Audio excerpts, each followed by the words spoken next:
talkSPORT Sports Update, powered by the Nissan Van Range. Commercial vehicles that go the distance for your business. Search Nissan Vans or head to your local Nissan Van Centre. I'm Ben Fletcher. Good afternoon. 2 down, 1 to go. If Liverpool win at City this weekend, they'll have turned a corner.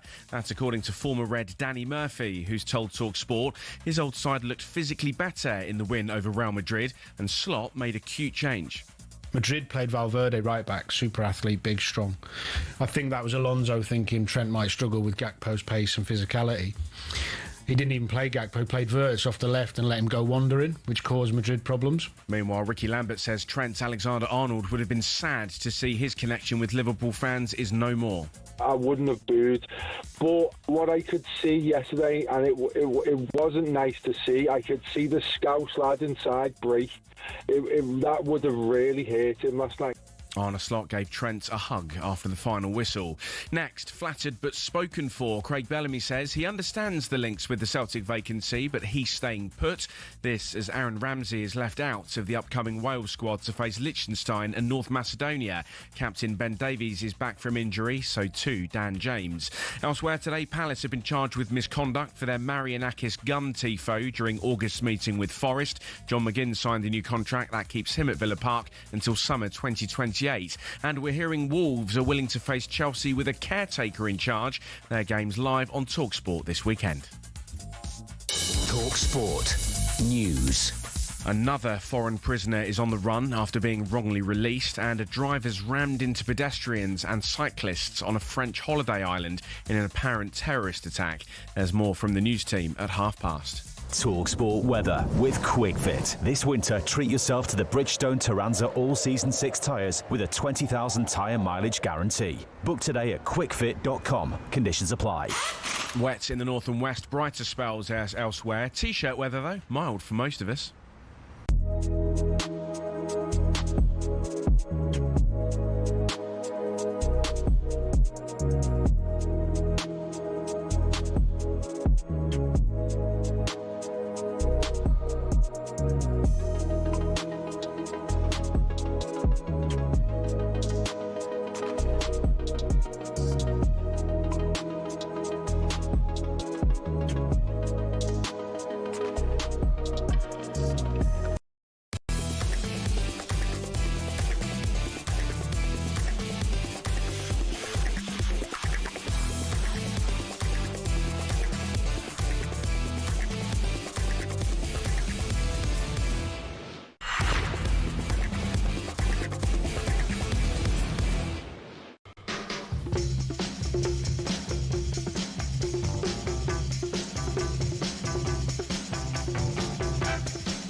Good afternoon, everybody. It's me, Charlie Baker, and Max Rushden, currently having a few technical difficulties. He'll be with us very, very shortly. But coming up on the show today, we have Ray Houghton, two-time league and FA Cup winner with Liverpool. We're looking back on Liverpool beating Real Madrid last night. Trent's hostile return. Boo! Should grow up, is what I think. And Virgil van Dijk's awkward post-match interview with Wayne Rooney. Did you see it? Saying the thing in front of the person. That's always good fun, isn't it? By accident, especially. Lars Sivertsen is going to join us. He is a European football expert, and we're going to talk Spurs defeating the mighty Copenhagen 4-0, and Arsenal continuing their convincing run. And then we're going to go around Europe and discuss Juventus and Napoli and all sorts of other European teams that I will pretend I've heard of. Andy Weilman is going to join us. Now, you'll know Andy. He's the former Top Gear and Grand Tour executive producer. He has a new book out.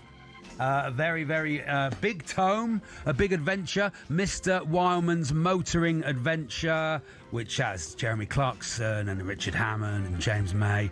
All the adventurous stories from that. We're going to talk to him. Steve Finn's going to join us for a half hour. Good chat with him about the Ashes and about his new book as well. He's got a book coming out. I played with Stephen at cricket in the summer, and he was absolutely immense. A lovely, lovely bloke, so I'm sure we'll get some stuff out of him. If you've got any questions for Stephen Finn, you can get in touch on 8 10 89. Anything you'd like to ask him about the Ashes. The world's strongest woman is coming in. Whether we like it or not, she's coming in. Rebecca Roberts is joining us, and here's Max Rushden. Hey, Charlie, you know how... can you hear me okay? I can hear you, but you sound beautiful. Yeah. Okay, that's really good. You know how, I don't know when you overslept on a Saturday morning? Oh, yes. Yeah. Oh, I've just bought some minutes back. Yeah, well, that was it. And you didn't turn up. It was a show from between 9 and 11. And you didn't turn up until about, I'd say, 18 minutes to 11. Yeah. But I would say you now... what did you get, 2 minutes out of that? 2 minutes out of that, I think. Yeah. 2 minutes, 3 minutes? 2 minutes. I think so. Yeah. Okay, so chipping you away owed at it. me. Yeah, I think you did a great job. I enjoyed the intro because you busted it. Because let's be honest, right? I'm not saying we've got complacent, Charlie. Sure, it's not written down. We had a 25-minute conversation about life before the show, and at no point did either of us think, actually, we need an intro. We need to do an intro, yeah. This, in many ways, is what sorts out. This is what sorts out your Paul Hawksby's to Max Rushden's. Of course, because there's a guy that turns up every day and thinks. There's part of Paul Hawksby that thinks it's the first time he's doing a radio show, and so he's so on it. And there's part of me that's basically horizontal and thinks it'll be fine. And I was writing the intro, and that was really good. And then I noticed I couldn't hear a word anyone was saying, and I thought that might actually be quite important for the program. Might be quite good. Yeah, it might be quite good. We fixed it in a way. Yes. I wouldn't say it's 100% fix, but I think it'll work. Was Max asleep, says this text. I was not asleep. Not asleep, no. Be real about this. I may not be the most professional, but don't take me to Alan Brazil levels for this. What's good is I'd normally do that on Virgin Radio. See, I'm good at talking to myself now because I'm on Virgin quite a lot. But what I'd have just done then was I'd have said, here's the Smiths with this charming man, and we'd have just gone into really that. Good. You know? Do you ever get on there? Because it's a bit edgier Virgin than your real, than your smooths and your magics. Well, do you ever have to I am just edgy, go? you know that. Well, I know that, of course. Do you ever just go, so you're listening to the greatest hits of the 90s and today. And it's been, I tell you what, I had a funny thing happen to me on the way to the studio. I saw another person with a hat, and it got me thinking, do you like hats? And do they take you down that? I don't go down that path, no, because I try and have a few more interesting anecdotes up my sleeve. I do one about a £6 peach. I do one about borrowing a microwave off a celebrity. I've got those all lined up just in case. So anyway, what a goal from Mickey van der Ven. Oh, what a goal. What a goal.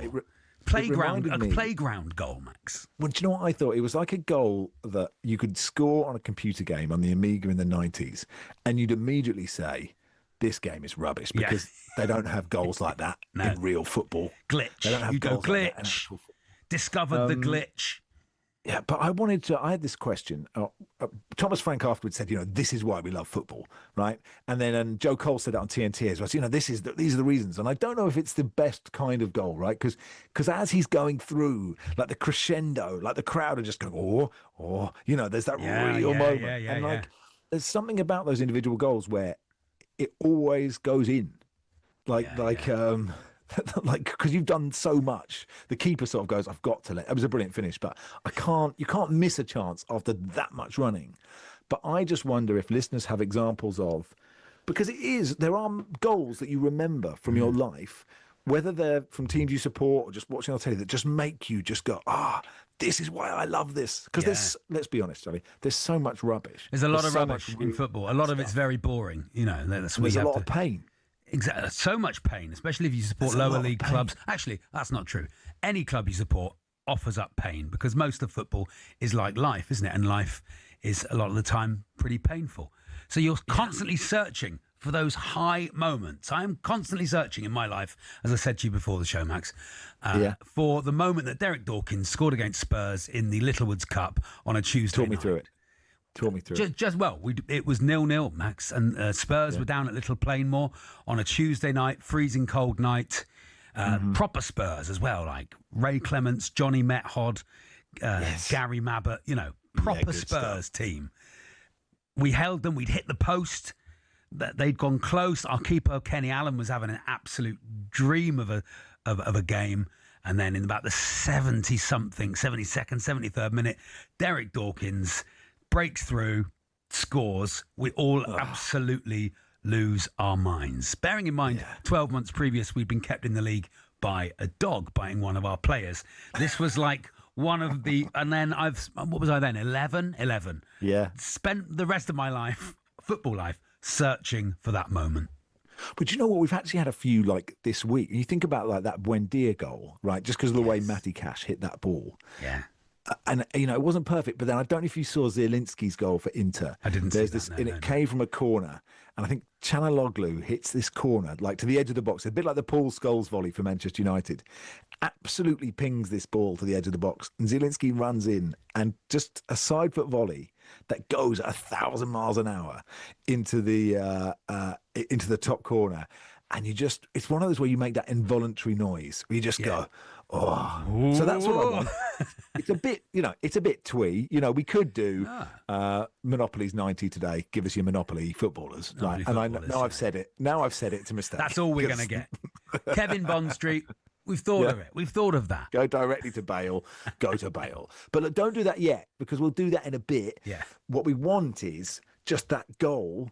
That goal, Ryan says corner taken quickly, which is clearly Trent Alexander-Arnold to Divock Origi. Right? Yeah.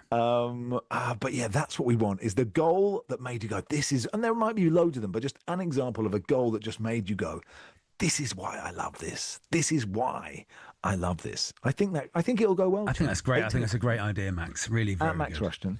At Baker's tweet, at Charlie Baker. I'm very excited because we've got Bristol City midfielder Adam Randall coming on later on, who is actually the Plainmoor Pirlo, Max, and was one of our greatest ever loan signings. And I didn't even know he was coming on. I'm very excited about that. Yeah, you lost your mind. We're running through the running order. There's good guests. Ray Houghton, Lars Sivertsen, Stephen Finn, Andy Wong. There's good guests. And then suddenly this name and everyone else is like, well, playing for Bristol City. Clearly he's a brilliant footballer, right? Yeah. But you just went, the Plainmoor Pirlo? Ordinary, isn't it? So we are building up to the Plainmoor Pirlo coming on. At when is he on? 3:30 today? Something like beautiful. That. 3:15. At some point. Long time away. Stephen Finn's written a book. It's really interesting. We're going to talk to him about that, about the upcoming Ashes. Lars Sivertsen will look back at all the games in Ben Mee parking. Stop it. Courtney says that Kasami goal he scored for Fulham. Do you remember that? I can't remember. It was against Palace, was it? He chipped the volley. The ball came in over the top of his head. And he chested it and volleyed it, sort of Van Basten style. Keep those coming in. Lars Sivertsen will join us and we'll do some Champions League stuff. And Ray Houghton will join us in just a second and we'll look back on that absolutely brilliant performance from Liverpool last night. It is Max and Charlie in partnership with Toolstation. Check out Toolstation's unmissable Milwaukee deals. Shop in store, online or on the app. Next stop, Toolstation.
tries to clip a high ball up towards Marino. Oh, he's beaten the goalkeeper to it! He's headed it in for 3! Another fantastic night in the Champions League for Arsenal. An 8th successive clean sheet in all competitions. Slavia Prague 0, Arsenal 3. Liverpool 1, Real Madrid 0.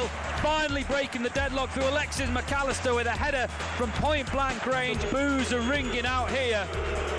Listen to that reception as Trent Alexander-Arnold is brought on. Real Madrid came here on a spectacular unbeaten run. Liverpool have struggled, but Liverpool have done a job on, and it's no more than they deserve. Liverpool 1, Real Madrid 0. Oh, Mickey van der Ven, what a run this is. 50 yards, 60 yards. What a goal! And here they come again. He's 3 against Romero. 1. On a bear, slipping it in. Palhinha! It's 4, Spurs 4, Copenhagen 0. How they needed that.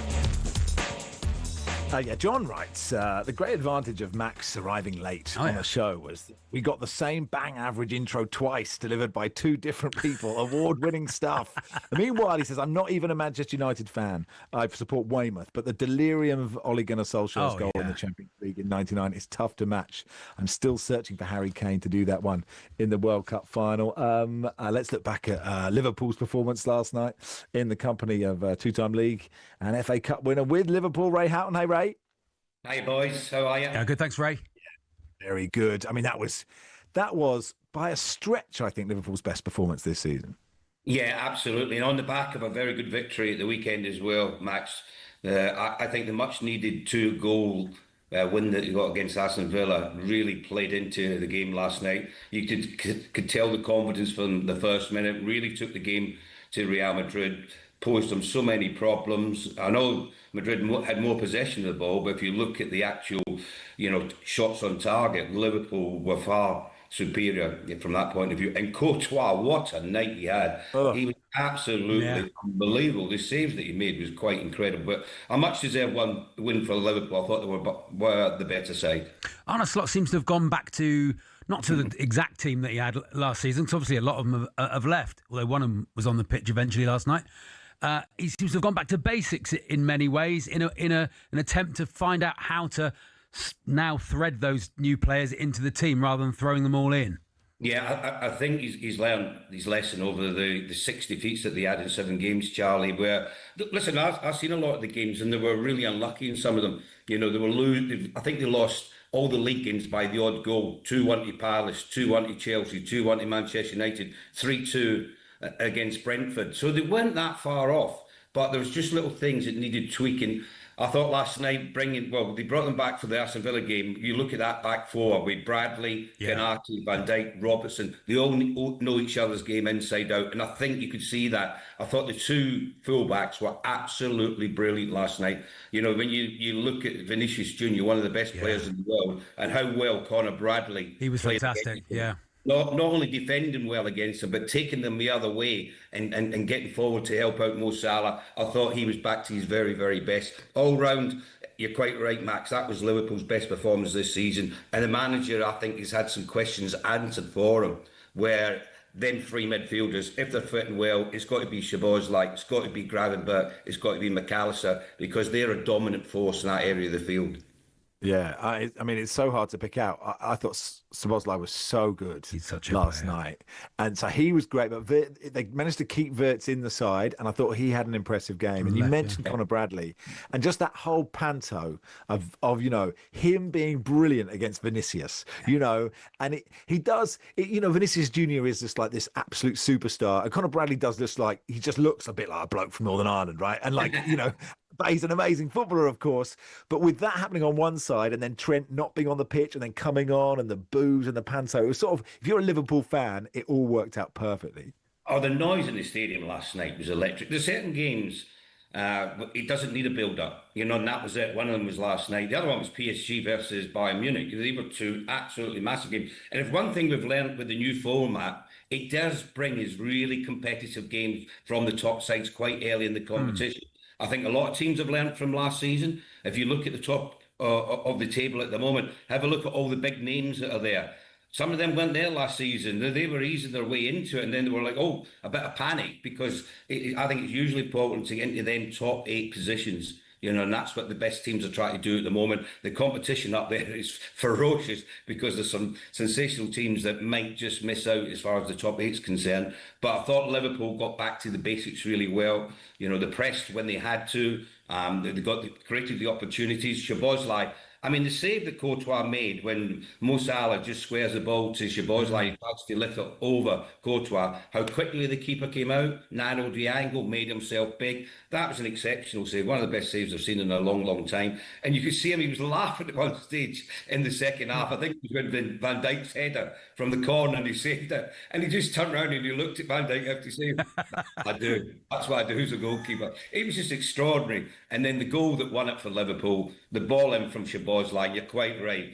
He's been, I think, Liverpool's best player so far this season. He's been a standout player. Virtually every game he's been at 8, 9 out of 10. And the ball he delivered for McAllister to finish was absolutely sublime. And great finish from McAllister. And it was just the pace that beat the goalkeeper. He was so close to him and headed with such power. He couldn't get his hands up quickly enough, Courtois, to make the save. But yeah, and then they were holding on a little bit. They were trying to protect it in the last 10, 15 minutes. And, that was where I think Real Madrid had a bit more possession without looking threatening. They didn't really look like they were going to score in the game last night. They had possession, but never had enough bodies in the box to really pose a lot of problems for Liverpool. Yeah, and that coming on the back of the Villa result is great for momentum, isn't it, Ray? It stops that.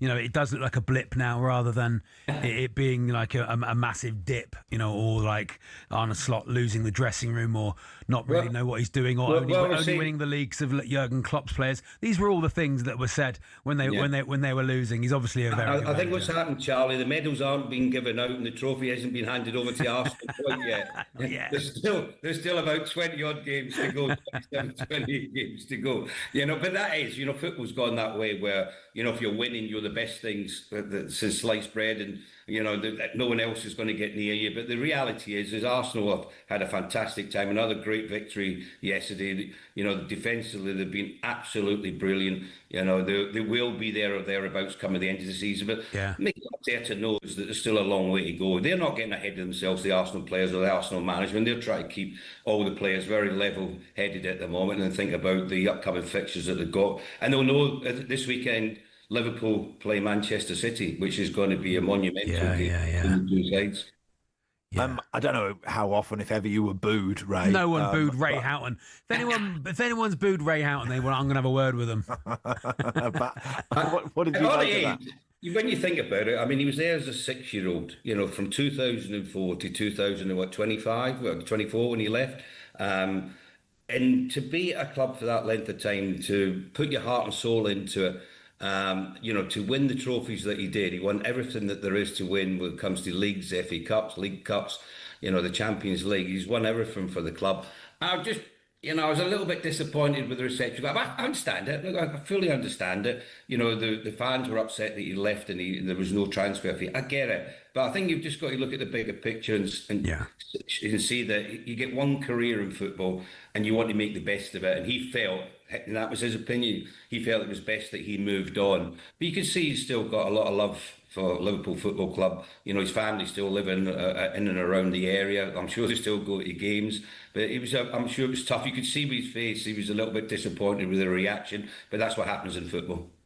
Yeah, I mean, part of it, I think, is people just like booing. It's fun, isn't it? Booing's fun. Panto. It's fun, isn't it? Panto. I suspect a lot of people go, yeah, we booed him, but he was a legend for us afterwards. But I don't think it's. I mean, obviously there is some really strong feeling about it. I kind of get it, but it's, let's not, clutch our pearls too much about, just booing. People like booing. It's a fun thing to do. Yeah, the other. Carry on, Ray.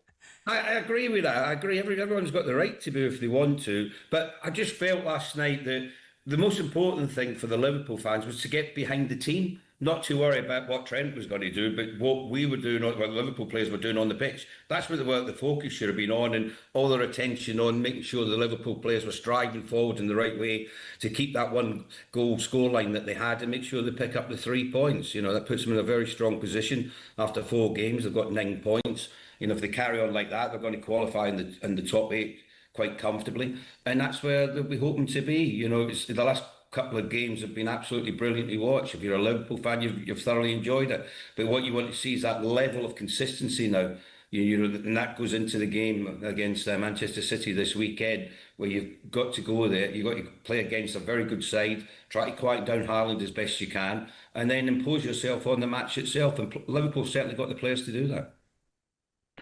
Finally, I don't know if you saw, Virgil van Dijk standing next to Wayne Rooney and then saying, some pundits have been saying things that are a bit rude. Wayne Rooney sort of standing there and having it's sort of okay. It's not terribly awkward, but it is a bit like, people actually heard this podcast, Wayne Rooney's thinking, but I wasn't expecting that to happen. Yeah, but look, it's going to happen, and there's so many podcasts around at the moment, and you're asked to say something. You've got to be as brutally honest as you can, and I'm sure that's what Wayne tried to do. But Virgil was there just to say, look, have a look what I've won and where I've been, and what I'm doing at the moment, and he'll be happy with his performances levels in the last couple of games. I don't read too much into it, boys, when I see situations like that. Everyone tries to make a remark about it. When you're asked a question, you try to answer it as best you can and as honestly as you can.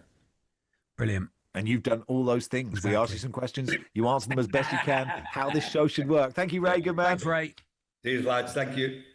Ray Houghton there. It was a great performance from Liverpool, wasn't it? I just think booing is fun, Charlie. When do you get people to do love it? doing it. Every Christmas we teach the kids to boo, don't we? When the baddie comes on, everybody boos when they go to the pantomime.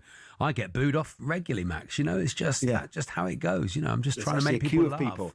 The producers, the APs, the other people working on the shows. As you leave the studio, you leave the offices. As I walk into this building, outside, you get booed on and booed off. Booed off. It's just how it is. The latest episode of the talkSPORT Daily podcast is available now, as Adrian Durham brings you a roundup of all yesterday's Champions League action, from Trent getting booed to Mickey van der Ven's wonder goal. If you want to hear more, the talkSPORT Daily is available on all podcast platforms now. Lars Siverton will join us, and we'll look back at the other games in the Champions League last night.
The Liverpool resurgence. Is it well and truly on, Danny Murphy? If they go to Man City and avoid defeat, then yeah, you can say it's been a turning point for them. They looked physically better from what I saw. The Reds restricted Real Madrid to just 2 shots on target in their 1-0 Champions League win. And Danny says the bigger picture for Slot at Liverpool is those new signings. How they get back in, who do they come in for, all those things. But that's not something that should be overly thought about right now, because they were in such a bad run of form. All he had to do, his main job was to get them back on track and back in contention.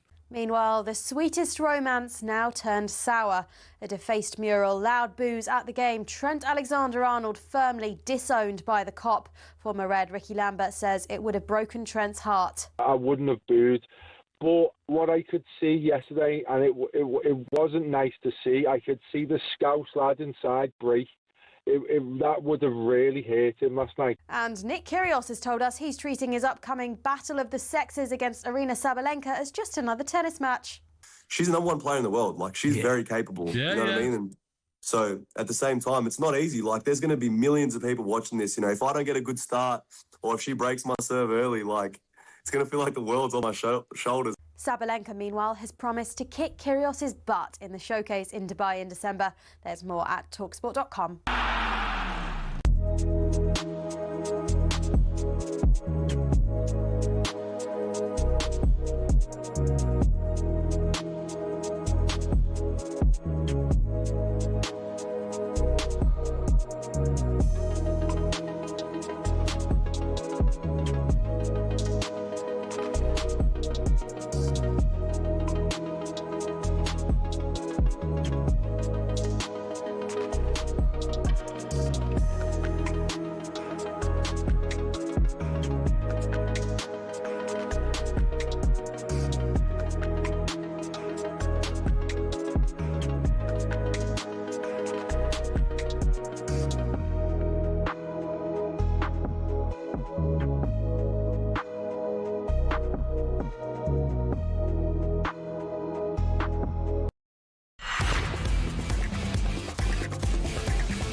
What a run this is. 50 yards, 60 yards. What a goal. 3-0 Spurs lead.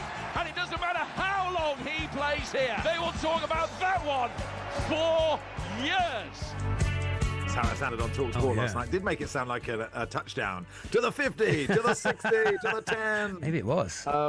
Not a reaction to the previous interview. Is Ray in the bath, says this text. Is Ray in the bath? Oh. Graham from Kirkcaldy. Is he in the bath doing the interview? Of course. Ray Houghton, as is commonly known, will always do his radio interview from the bath. Very clean man. Actually, when it was tricky when he used to do Drive and stuff, and he would insist on wheeling in one of those from the Flake advert. But that was in the old building, wasn't it? It was in the old building. Anything goes in the old building, apparently. In the old building, we had to move because he had that overflowing Flake advert bath with those orbs in it, and Ray would just there and as he's moving about and getting engaged, it would spill over, and then whoever was doing. You need your yin and your yang, Max, don't you? And we'd have in the old building of Ray Houghton in the bath, and you'd have the Moose with his tuna pancakes, and they would just sort of work off each other. Yeah, the worst was when they did a show together and then the tuna pancakes fell in the bath. Really steamy tuna pancake. Yeah, whoever was doing the show after them, absolutely furious. Lars Sivertson joins us for a couple of bits. Hey, Lars. Hi guys, not in the bath, as you can tell. Oh, what a shame. No, not in the bath. Look, should we start with that Mickey van der Veen goal? It was just, there were just moments when you're watching football and you do realise, you just go, I love this, and it was just one of those things. Yeah, it was kind of. I mean, it's an odd comparison for centre half. Maybe it was a bit sort of Gareth Bale-esque, wasn't it? It was more about the sort of sheer athleticism and guts and courage to sort of, because he doesn't do any like crazy dribbly moves there. He just goes at them, and I think he's so quick that the defenders just miss time the interventions they attempt to make, because he just kind of gets there faster than you think. And then of course he has so much strength being a centre half that you can't really brush him off. And the finish was really good. Like the finish was really good. That's just tremendous stuff.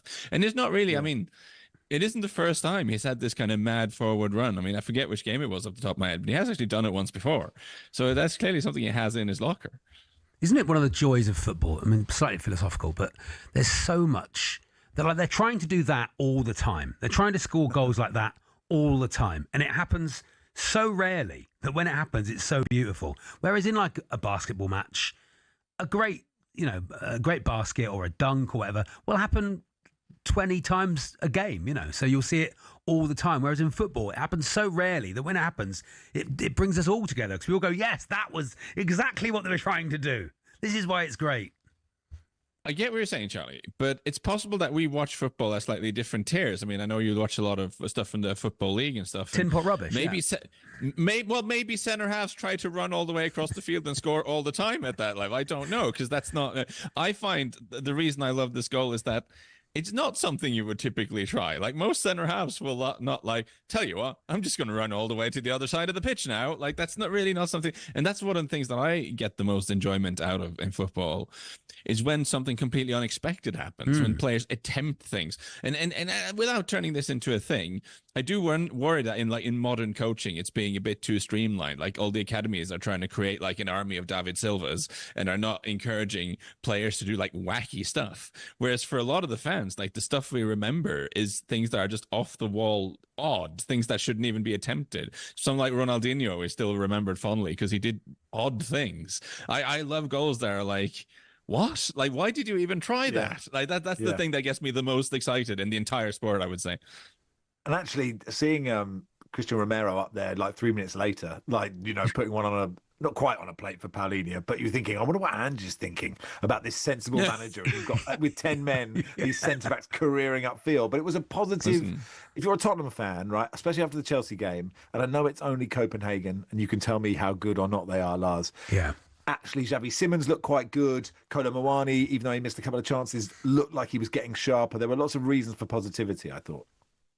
Yes, they don't mugs Copenhagen. They are a team that have a record of creating trouble for bigger and richer teams in Europe, but they tend to do it at home.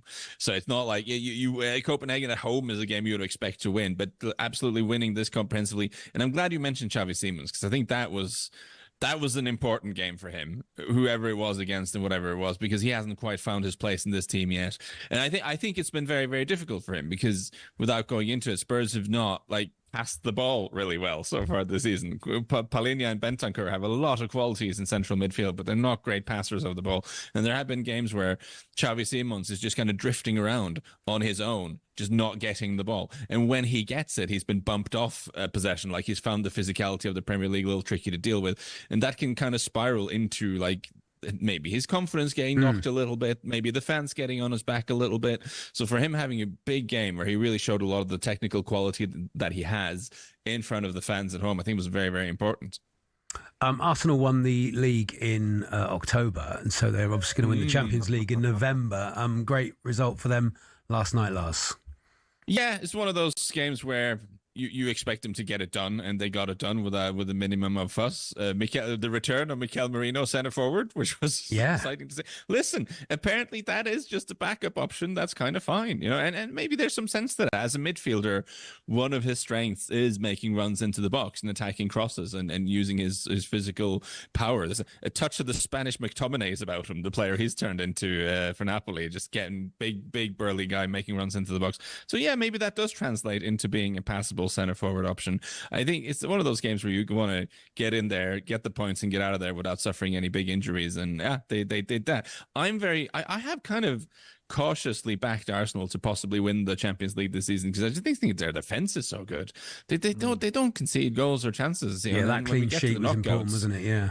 Well, I mean, whether it was important or not, when we get to the knockouts, at least having that defensive base to fall back on is super important. The only thing I wonder is, in the Premier League, famously, Arsenal have really, really thrived on the set pieces. But I also feel like they do a lot of stuff on set pieces that not all referees in Europe will let them get away with. So we'll see how that sort of pans out across the season. But great start to the season for Arsenal. Absolutely in the driver's seat in the Premier League. And yeah, I mean, people don't even get a shot against them. Just let someone have a shot, for goodness sake. It's ridiculous, isn't it? I mean, there was one of those handball penalties in the Arsenal game, which made me furious.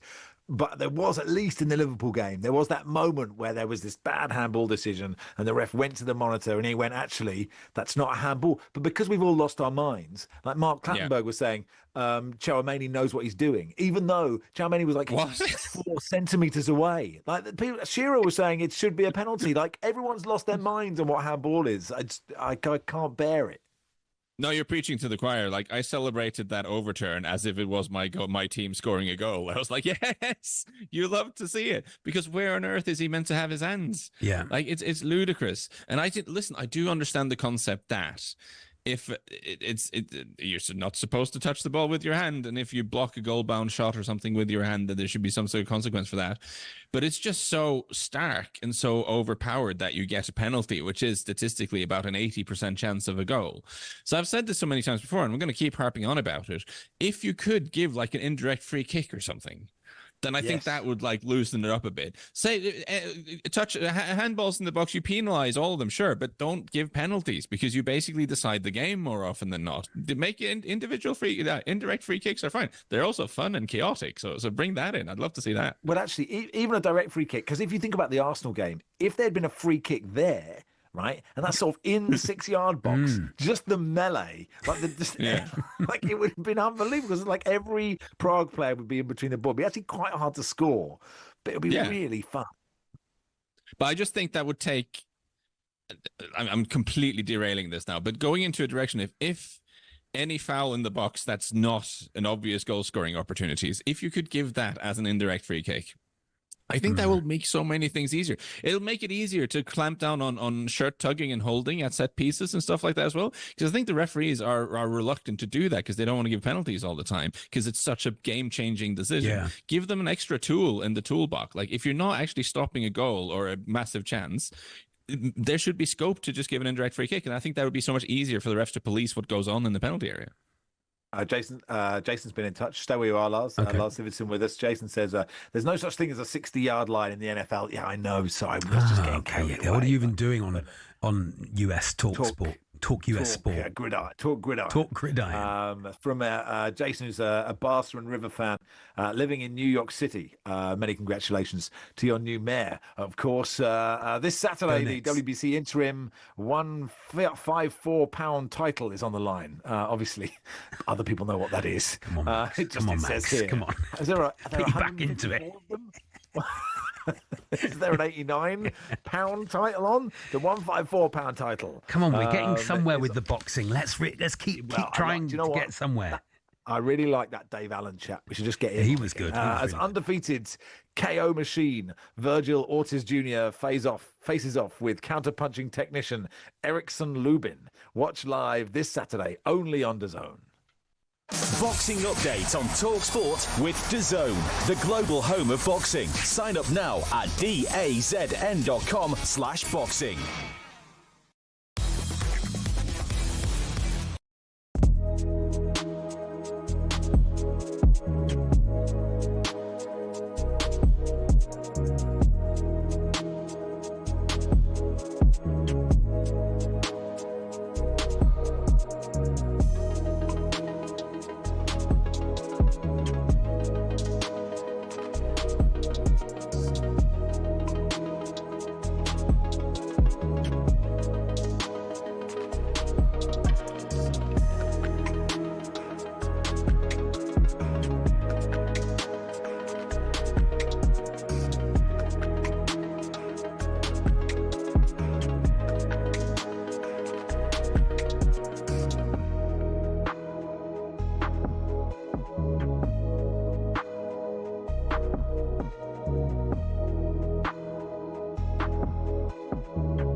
Hey, good afternoon. You're listening to Rushden Baker on talkSPORT in partnership with Toolstation. Check out Toolstation's unmissable Milwaukee deal. Shop in store, online, or on the app. Next up, Toolstation. It's our biggest competition yet. Lines close at 4 o'clock tomorrow. Your final chance to play for your shot at up to £100,000. £100,000 in capitals. Completely tax-free. If you are a lucky winner, you'll be joining us at talkSPORT Towers on Thursday, November the 13th, to play for that life-changing cash. Here's how to enter, and good luck.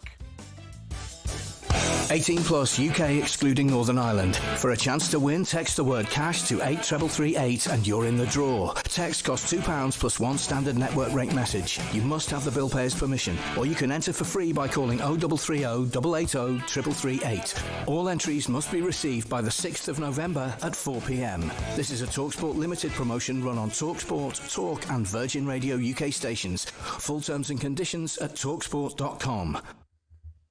European football expert Lars Sivertsen with me, Max Rushden and Charlie Baker. Lars, let's talk about Bayern Munich beating PSG. Wow, I mean, they've won 16 games in a row this season, Bayern Munich. Seems a lot. Yeah, they've been extremely convincing. And this was interesting in the sense that before it's been mostly the Bundesliga, you know, and then you kind of wonder how solid is this? How high is the level of that league really? And then when they win comprehensively against PSG, then you think, oh wow, maybe they are good. I mean, PSG had a lot of shots in this game. They had more possession. They kind of ran, but they weren't able to find the goal. And Bayern are good. They look like a pretty complete team. I mean, of the things that are new this season, Kane is playing very well, and Olise is playing absolutely fabulously well, and Luis Diaz has been a good addition to that attack.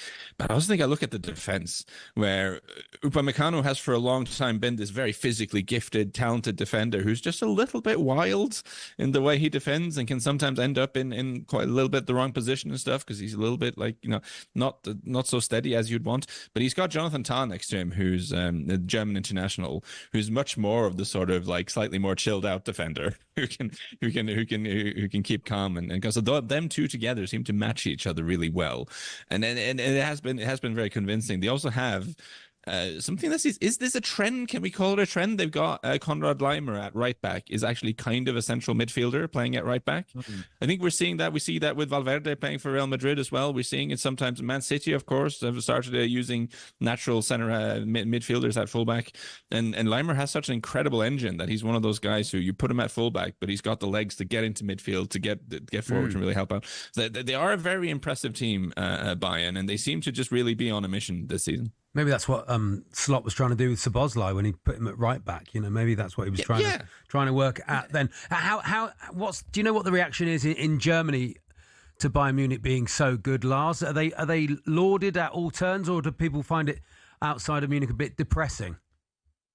I think there's two different things. I think there are opposition fans, of course, and fans in general, football fans, who feel like this level of dominance is on the one hand unhealthy, but on the other hand, it's been this way for a long time. So it's not like it's a new thing.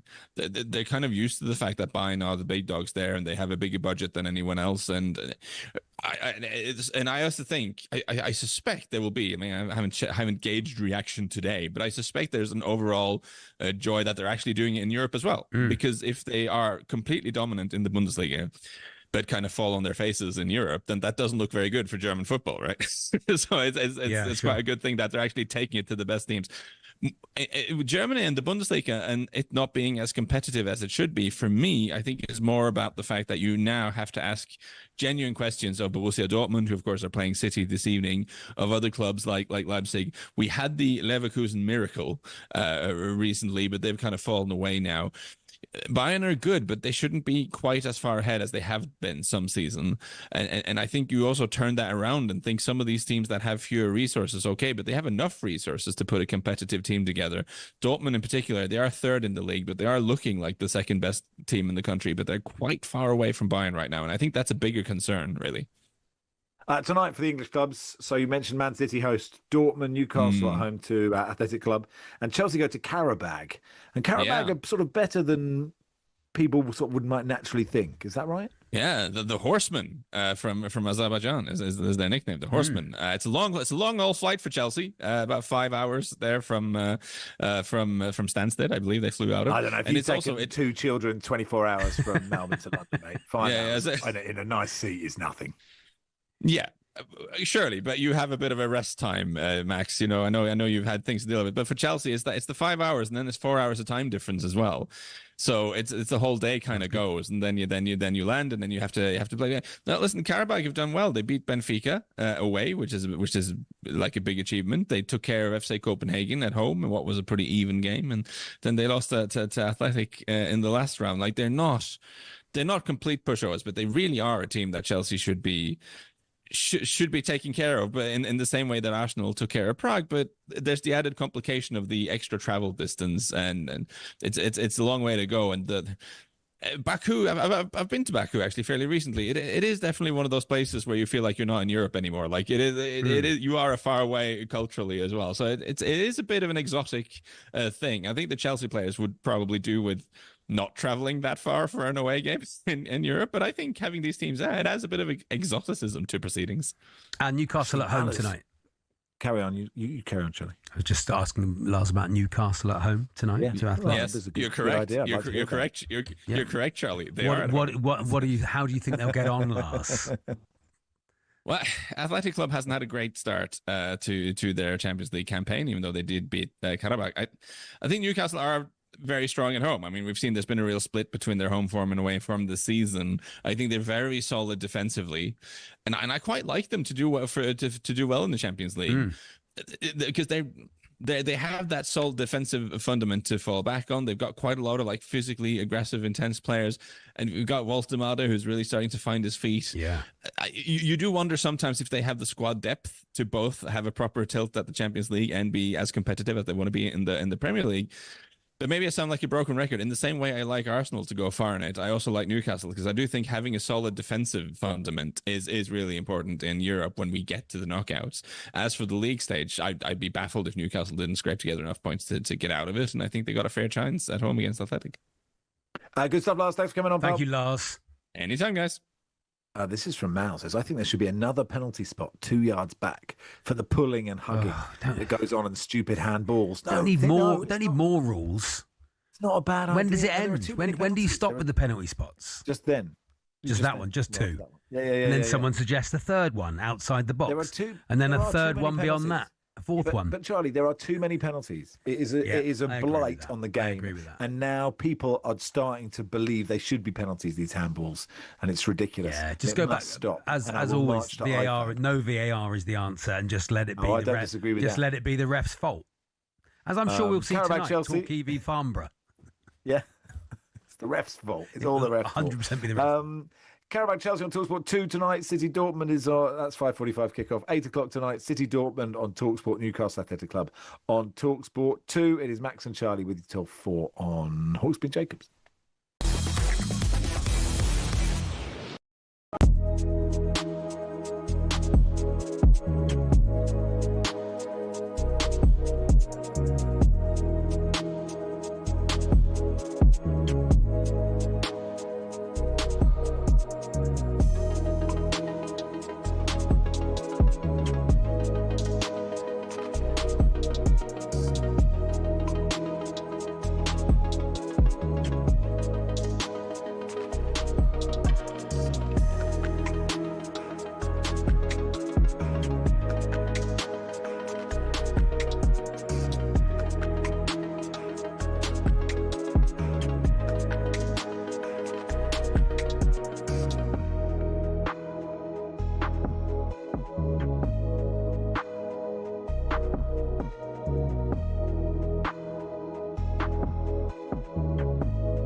It's Max and Charlie's book club coming up in just a second. Firstly, Andy Willman, former Top Gear and Grand Tour executive producer, has written a book called Mr. Willman's Motoring Adventure, and we will talk to him about that. And then Stephen Finn, former England fast bowler, will join us. His new book, The Ashes Files, My Pride and Pain in Cricket's Most Intense Series, which is out tomorrow. We'll talk about that and look ahead to the Ashes too. Right now, it's just gone 2. Here's Ben Fletcher with the sport. talkSPORT Sports Update, powered by the Nissan Van Range. Commercial vehicles built around your business. Search Nissan Vans or head to your local Nissan Van Centre. Good afternoon. And Liverpool on the verge of turning a corner. Former Red Danny Murphy reckons so. If they go to Man City and avoid defeat, then yeah, you can say it's been a turning point for them. They looked physically better from what I saw. Liverpool restricted Real Madrid to just 2 shots on target in their 1-0 Champions League win. Fullbacks Conor Bradley and Andy Robertson were particularly impressive. Murphy says a safe 11 for Slot isn't great news for those new signings.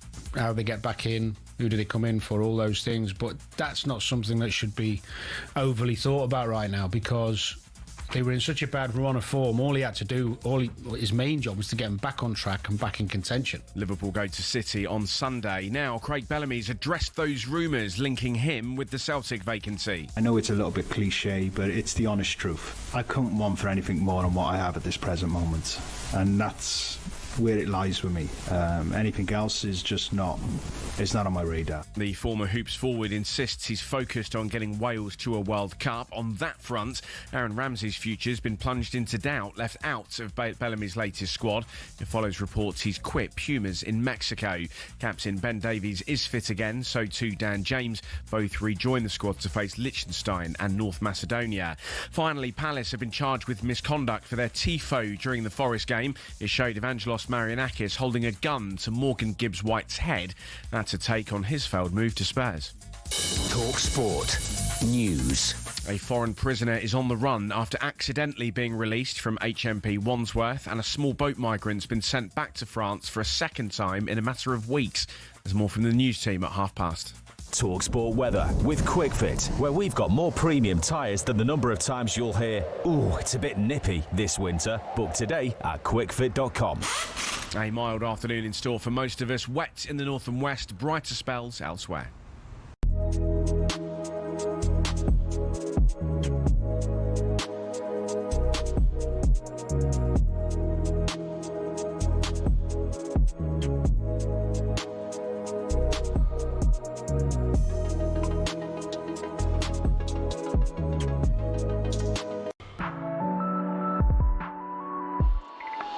Good afternoon. You are listening to the world's biggest sports radio station. It is talkSPORT. Max Rush and Charlie Baker with you until 4. Former England cricketer Stephen Finn joins us in about 15 minutes' time to talk about his new book. But before that, the former Top Gear and Grand Tour exec producer Andy Willman has written a book, and he joins us. Hey, Andy. Hello. Hi. Thank you for having me on. It's thrilled to have you here, Andy. Thanks so much for coming in.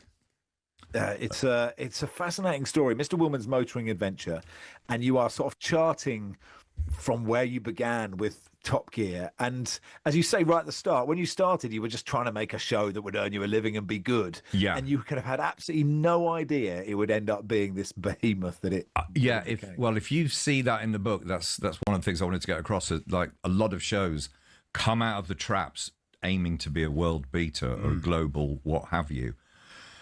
And we just wanted to get the viewers that we were told to get, which was 3 million, and then we could all keep our jobs and get paid. And then accidentally, one thing after another, this monster starts to grow through happy accidents. The Stig is born out of a crisis of like how we're going to we can't find a racing driver who can speak. And Jeremy goes, hang on a minute, why do they have to speak? And then, that happens. His old cheap car breaks down in a petrol station after 3 miles. In the old Top Gear, you'd have gone, oh no, the film is over. Yeah. And then Jeremy realises that, oh no, a new film is beginning now, which is stuff going wrong is funny. Yeah. And so on and so on. And then we go and do an accidental special in Alabama and get beaten the crap out of in a petrol station. And then suddenly our adventures are a thing, but it's all accidents. Which is the joy of it. I was saying to Max in the pre-show meeting, we were discussing how it got so big. Yeah. And it was almost like you were in a band like a rock band that got massive very quickly. It was a band, and it wasn't really about the cars. It was it was about the three men and the sort of soap opera of those three guys that you would create each week. It began as a let's reinvent this car show because all the other factual entertainment shows like Changing Rooms and Jamie Oliver are all like modernised. Yeah. So let's modernise this car show. But then Jeremy, Rich and James become, the chemistry of them is such that it becomes their life. So and was that an accident? Because I mean, Max and I will have done a million chemistry meetings and for various TV and pilots. we still have no chemistry between us. We still don't get on, you know, still working. Okay. But was that an accident or was that planned? I mean, no, it wasn't planned because we didn't know that it would be, that the chemistry would be what it is. And, you know, hats off to the BBC. They left us alone once we'd got that 3 million audience. And then we could do what we like. And so there was no expectation that this chemistry would grow. Or there was no need, there's no demand for it. And then it did. And then people are like, oh, I like these three and I like watching them. Then they're all winning Heat Weird Crush Awards. Yeah. And you look at them and you go, that's not Brad Pitt. That's not Henry Cavill coming down the street. That's not like... But nobody wants that, do they? They want fallibility on television. They do, but they want quite charming fallibility. And I think they were good at being charming. They were, you know, why did... At one point, the audience was 48% women, and you're like, again, they're not watching Westlife. Sure, it's those three. But although they did used to stand up from their stalls on the key change, on the key change, you know, so they did used to do that, you know. So yeah, we never got that worked out. It's never were. It is, I mean, because I remember, you know, working on Soccer AM at the time and like being really jealous of a show where you clearly had such an amazing budget and you could just do the most amazing. We were trying to, you know, do something out of papier-mâché. Yeah, and then. You did, like, you got to a stage where you just did the most incredible things. I know, and we didn't have the money, but what we would do is we would sort of go, well, one would go, oh, well, we've spent it now. You know, the one thing about blowing stuff up, you can't put it back together. You can't give it back to anyone. So if we make a space shuttle out of a Reliant Robin and everything, and we spend 100 grand on that, and then it blows up, you're like... not much we can do. And then when Worldwide started to sell the show around the world, I was like, well, let's just go and ask them for some money, you know, because it's selling clearly. And it was our show that's selling. They're not selling the format. No, yeah. It's not like they're selling Strict, they're selling us. So we could strong arm them and go, no, you top up the coffers because we're not going to ask the license fee for payers for that, for blowing nonsense up. So how many times a series would you go, well, it can't get better than this? It won't get there. You'd be in the middle of the desert somewhere, or you know, in the middle of Argentina or something. You must go, well, I've achieved it. Argentina. The dream is here. We didn't stand in Argentina going, can't get better than this. Yeah, we've peaked now for being hated. It was, when was that? Do you know, okay, this is not a swerve of an answer. We worked so hard. Yeah. That we never stopped to pat ourselves on the back. I remember when I remember I was writing the book, I was thinking about things in my mind when we got the Guinness Book of Records plaque for being most watched factual entertainment show in the world. And like 6 months later, it's still in its bubble wrap on the floor because we haven't put it up. We haven't stopped, popped a cork. We're just on to the next thing. And, you know, I think that pressure, we were into our sort of downfall period at that point because the pressure was so hefty. So I regret that. We never had a moment where we went, wow. It was just, you didn't notice it. You didn't feel it because you were in it. Yeah, sure. You were in it, yeah. You were the boss, but you're also their mates, right? And obviously when people get incredible fame, as Charlie and I know, like egos come into it, right? And so did you have a difficult job of you've got to play both those roles? No, because the fame they had, and it was huge, was people would come up and demand autographs and then selfies when phone cameras come along. And it was kind of quite rabid. But then you have to stop and go, hang on, we have generated this because the viewers go, you're our mates. You go to the pub. You talk about, you sleep on the floor in a desert. You don't have a hotel. So they go, you're our mates and la, la, la, la, la. So you can't actually push that away. I mean, that fame was huge, but there was nothing you could do about it. And so many was kids as well. What can you do? I think Jeremy has now said he's retired from selfies because he's 65. He's like, I'm giving up something, and it's selfies. But I watched him at the British Grand Prix this year, and he's now got this tactic where he walks along. He was walking along with Caleb from the farm, and people are going, can I get a picture? Can I get a picture? And he would go, I'm walking that way. You're welcome to take a picture, but I'm not stopping. Yeah, lovely. Yeah. And that, I mean, you guys must do that all the time. It's non-stop. You say at the beginning of the book, I think is it Penguin? It's Penguin. You say Penguin would much rather it was Jeremy Clarkson writing this book or one of the other two. I completely disagree with you, Andy, actually. Really? Because we saw what they got up to on the screen. So to have an outside eye on it all, and to have some behind the scenes, I think that's a lot more interesting. I'll take that because I'm connected but disconnected at the same time. I do what I do, but I am resolutely behind the camera, so I wasn't in the bubble of their fame, so I can stand back and watch. And also because such is the nature, they would come in and do their thing. They'd come for brainstorms, come do their filming, and then go. Whereas I'm in it at the coalface all the time, so I'm dealing with the BBC, which is hilarious. It's not, I think people have been saying we were at war with them all the time. We weren't. It was quite comedic, our ups and downs with them, until obviously it wasn't comedic anymore.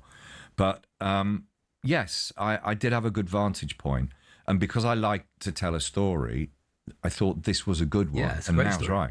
Great story. Yeah. And when you moved on to the Grand Tour, did you sort of hope that the new Top Gear was a total disaster, or were you kind of watching that fondly? No, because a lot of the crew were our old mates from Top Gear. Yeah. So we weren't going to sort of diss them. We wished them well. Number two, hey, we'd brought about our own downfall. So why we can't stand around going, about. But that was very on brand as well, wasn't it? What, bringing our downfall? Bringing your own downfall. It would have happened one way or another. And then we were just too busy because we sort of did this deal with Amazon, and they did pay us a lot of money, and we were so busy looking at the amount of money that we didn't look at the delivery date for the show. And then we're like, oh my God. And they were like, they want 12 shows on air. We want a new format, but close to Top Gear. And this was the kicker, legally safe. So it's got to be like Top Gear, but not so you get arrested. And you've got to do all that in 12 months and crew up. So you should do that with Amazon. Time. They like one-day delivery, don't they? What, order a show? Exactly. Click. They think that's how it works. Yeah. Hang on. I've ordered a brand name. I've ordered a studio. And then so we were just doing everything like hand to mouth. So that tent that we dragged around the world for the first series, Jeremy had watched an episode of True Detective. Okay. And have I got time for the story? Yeah, of course. Actually, okay. Right. So he'd ordered, Amazon were coming over, all the bigwigs, and they were like, we want some, what are your new ideas for the show? And we didn't have one. And then Jeremy went, I was watching True Detective the other night. And he goes, there's this episode where they have a meeting, a religious meeting, and they've got sort of 6 poles, bit of canvas, people underneath. He went, we'll get a tent and we'll just operate in a tent. We'll move it around. And everyone was saying to him, no, it's going to cost a lot. He went, it's a tent, it's 6 poles. Like he's on telly, how hard can it be? And we were like, no. And the director was going, you need the floor for the cameramen. It's got to be triple soundproofed. The window behind you has got to be made out of diamonds so that the sun does it, and so on and so on. And Jeremy was like, it'll be fine. So Amazon, the big execs come from America, and we said to him, do not say a word at the meeting. And our lawyer went, do not say a word about the tent, because it hasn't been budgeted, it hasn't been costed. So the 4 of us go in with our lawyer, and we went into this massive meeting room. I don't know why to this day, there are quiches everywhere. Amazon have laid on 10 quiches. Yeah. And we're like, there's 8 people in this room. So out of nervousness, me, James and Richard start eating quiche, and we've got a mouthful of quiche. Jeremy's the other side of the table. And then one of the Amazon guys just go, you got any ideas for this show? And I'm like, oh no. And I'm like, we say nothing, and then the awkward moment will pass. We're all got mouthful of quiche, Jeremy hasn't. And if anything abhors a vacuum more than nature, it's him. Yeah. So he sort of drew breath, and I'm like, no. And he went, I was watching True Detective. And I'm like, no! and then that was it. And they bought into it. And then that was our Stonehenge Spinal Tap moment. That tent was born. Because the cost at the end, we thought this will be $2 million to go around the world with it. Then at the end, we thought, it's going to be nearer 3. And it was 5. Yeah, wow. So we were like, no, we don't need a tent. Well, it's a great book. Look, it's a great book. Thanks so much for coming in. Oh, to thank talk about you, guys. Mr. Willman's motoring Thank you very adventure. much. Good luck with it, and thanks so much for your time, Andy. Thank you very much. Cheers. Andy Willman there. Stephen Finn joins us in just a second.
Good afternoon. You're listening to the world's biggest sports radio station. It's talkSPORT. Max Rush and Charlie Baker with you till 4. Very pleased to say the former England fast bowler, now pundit, also shared a cricket dressing room with Charlie Baker once, which I presume is the biggest moment of his career. Stephen Finn joins us. Hey, Stephen. Thanks for having me, lads. Oh, you're really welcome, Stephen. Real pleasure. I was going to say, who got Max, more? We lost this game we both played in the summer. Right. It was won until the last over.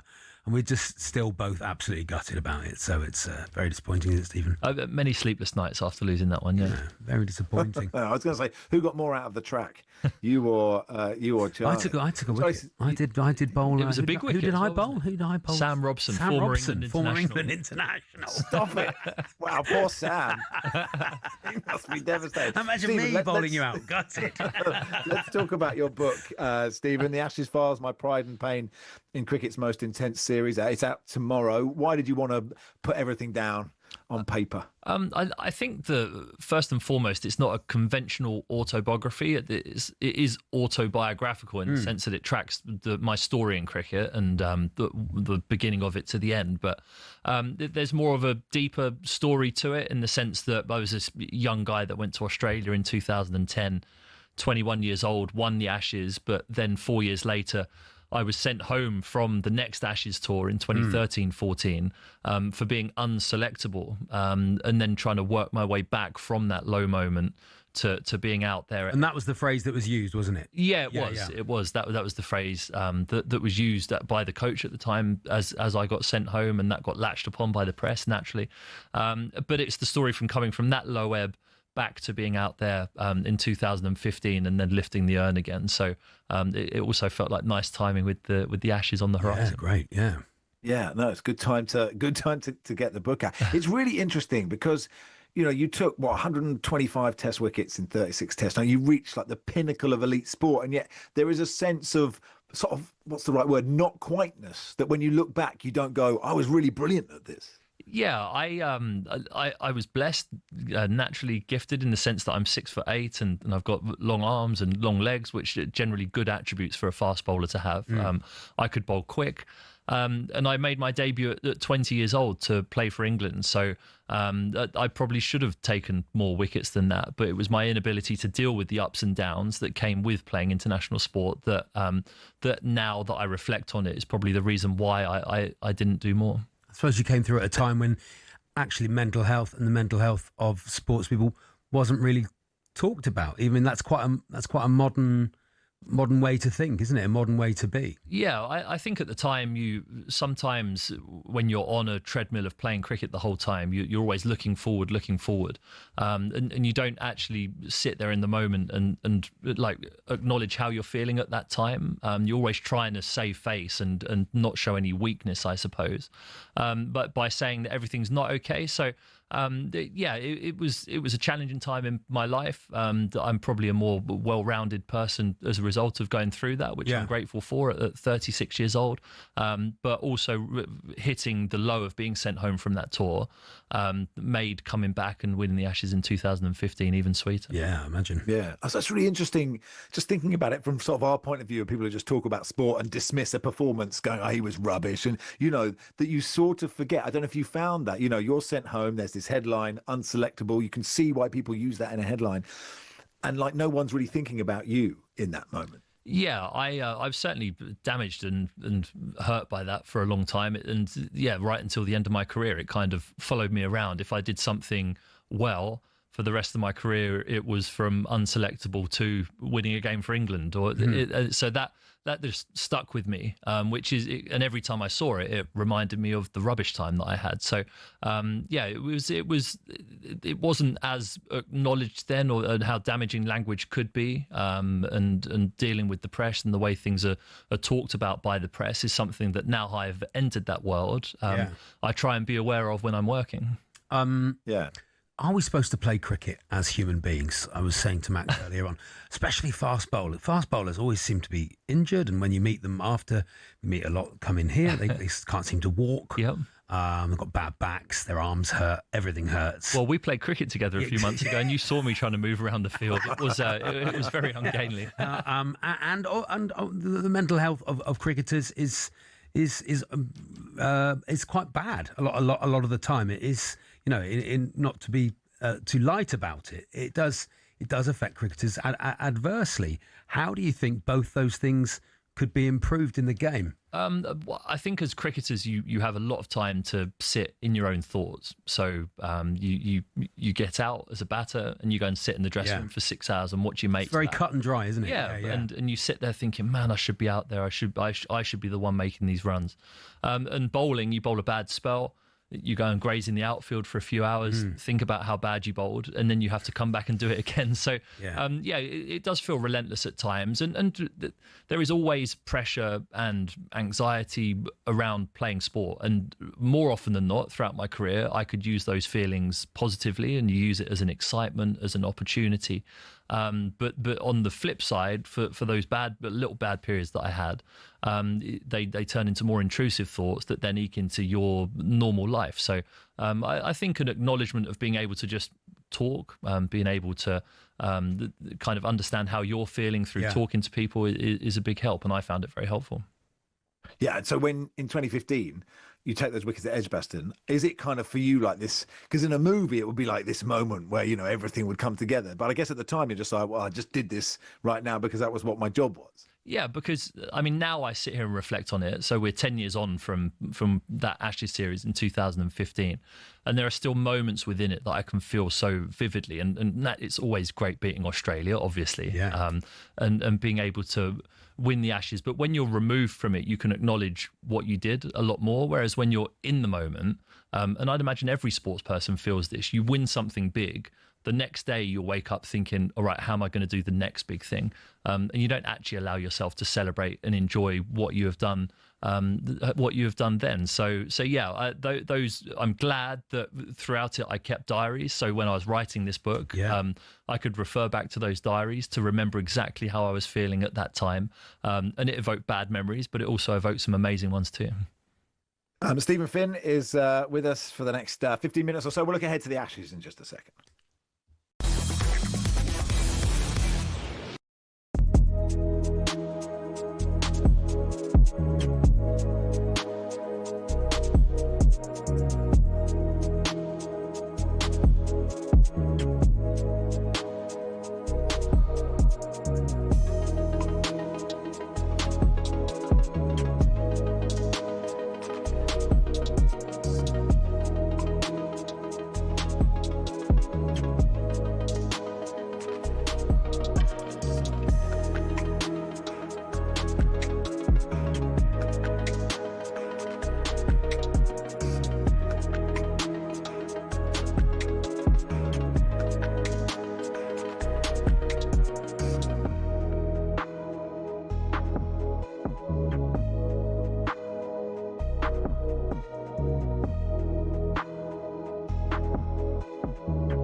The Liverpool resurgence. Is it well and truly on, Danny Murphy? If they go to Man City and avoid defeat, then yeah, you can say it's been a turning point for them. They looked physically better from what I saw. The Reds restricted Real Madrid to just 2 shots on target in their 1-0 Champions League win. And Danny says the bigger picture for Slot at Liverpool is those new signings. How they get back in, who do they come in for, all those things. But that's not something that should be overly thought about right now, because they were in such a bad run of form. All he had to do, his main job was to get them back on track and back in contention.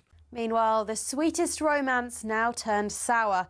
A defaced mural, loud boos at the game. Trent Alexander-Arnold firmly disowned by the cop. Former Red Ricky Lambert says it would have broken Trent's heart. I wouldn't have booed. But what I could see yesterday, and it wasn't nice to see, I could see the Scouse lad inside break. That would have really hurt him last night. And Nick Kyrgios has told us he's treating his upcoming battle of the sexes against Aryna Sabalenka as just another tennis match. She's the #1 player in the world. Like, she's very capable. You know what I mean? And so at the same time, it's not easy. Like, there's going to be millions of people watching this. You know, if I don't get a good start or if she breaks my serve early, like, it's going to feel like the world's on my shoulders. Sabalenka, meanwhile, has promised to kick Kyrgios' butt in the showcase in Dubai in December. There's more at talkSPORT.com.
talkSPORT, Max Rushden and Charlie Baker here until 4. Lee says, I'd just like to say what a lovely guy Stephen Finn is. He is. I met him a couple of years ago at Brighton Races, and he was smashing an ice cream cone down his neck.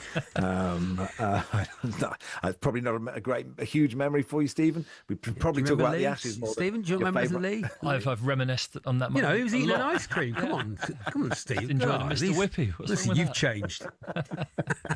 Let's talk about the Ashes. I'm obviously in Australia. In the last series, I was at Channel 9 in Australia, surrounded by Australians for the first ball of the series, Stephen. And it wasn't great for us because Mitchell Starc bowled Rory Burns, took his leg stump out. And, I was like, should we just end the series here? Should I have more hope this time? Yeah, I think that the first ball of the Ashes is like an iconic moment, isn't it? In 2023, Zach Crawley hits it for 4. The series before that, as you mentioned, Rory Burns bowled round his legs. Steve Harmison's wide. Yeah. The first ball of the 2006-07. He's discussed recently, actually, and said he never should have been bowling. Never should have been there for that moment. So sorry, carry on. But it's a iconic moment within the series. So I think everyone's waiting with bated breath until that first ball's down there. But the series is going to be amazing, and I think it's already hotting up, isn't it, down in Australia with some of the headlines that the England players have been subject of when they've landed in Perth in Western Australia. So the one thing that you do have when you go down to Australia, it's not just 11 players against you as an England team.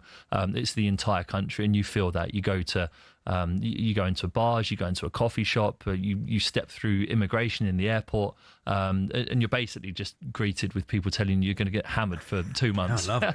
and not drinking hammered, you're getting hammered on the cricket pitch. So, but if you turn the tide the other way, as we did do in 2010-11 when we won down there, the last time that it's been done, When you turn that tide the other way, it's an amazing place to tour. And I think this England team have the best opportunity in 15 years to win an away Ashes. And what was that like, winning it here? There, depending on who you are. Winning it in Australia was... I was a bit naive about it at the time. I was 21, not like 21 and a half, so really young, and naive, and I wasn't scarred by previous Ashes series. I didn't think it was going to be my last Ashes series away that I would play in. So it was like this weird time in my life where I got dropped after 3 tests, so I missed the last 2, Melbourne and Sydney, iconic test matches that you want to play in when you're a player. So I kind of left that series at the time really disappointed and feeling like I'd let everyone down, that I'd let myself down, that I'd let this opportunity slip me by because I'd been dropped after 3 tests in what ended up being a really iconic series. But I look back on it now, 15 years later, with pride, because I played 3 tests in an away Ashes winning series out of 5. So yeah, it's amazing how time can make you reflect on things slightly differently. But winning down there was certainly special. We celebrated well, that's for sure, and it's something that I think creates a legacy for the team that do it in the game. I always like to say to sports people, Max, is also, do you know how many people in the world want to be in that position to even bowl 1 over in the Ashes, and to actually win an Ashes? It's incredible achievement. Just technically, can we bowl Australia out 6 times? Yeah, I really think we can. I think that the team that they've had have been building over the last few years, certainly the bowling attack is very capable of taking those wickets, but I don't think it's necessarily all about skill winning this Ashes series. I think it's the mentality that you need in order to make it successful down there. And by that, I mean, when I look back to 2010-11, we puffed our chests out and we pushed back against Australia. We pushed back against the aggression and we turned the tide the other way. When we went down there subsequently, 13-14, when I got sent home, and then 17-18 when I went home injured with a knee injury that ended up ending my international career. We were quite meek and timid in the way that we went down there and played. We hid away in the hotels. We didn't embrace being in Australia, which is an amazing place. And all of it just meant that all of our problems compounded and we got hammered in both those tours. So, yeah, I would say to the players that it is not just the skills that you have on the pitch.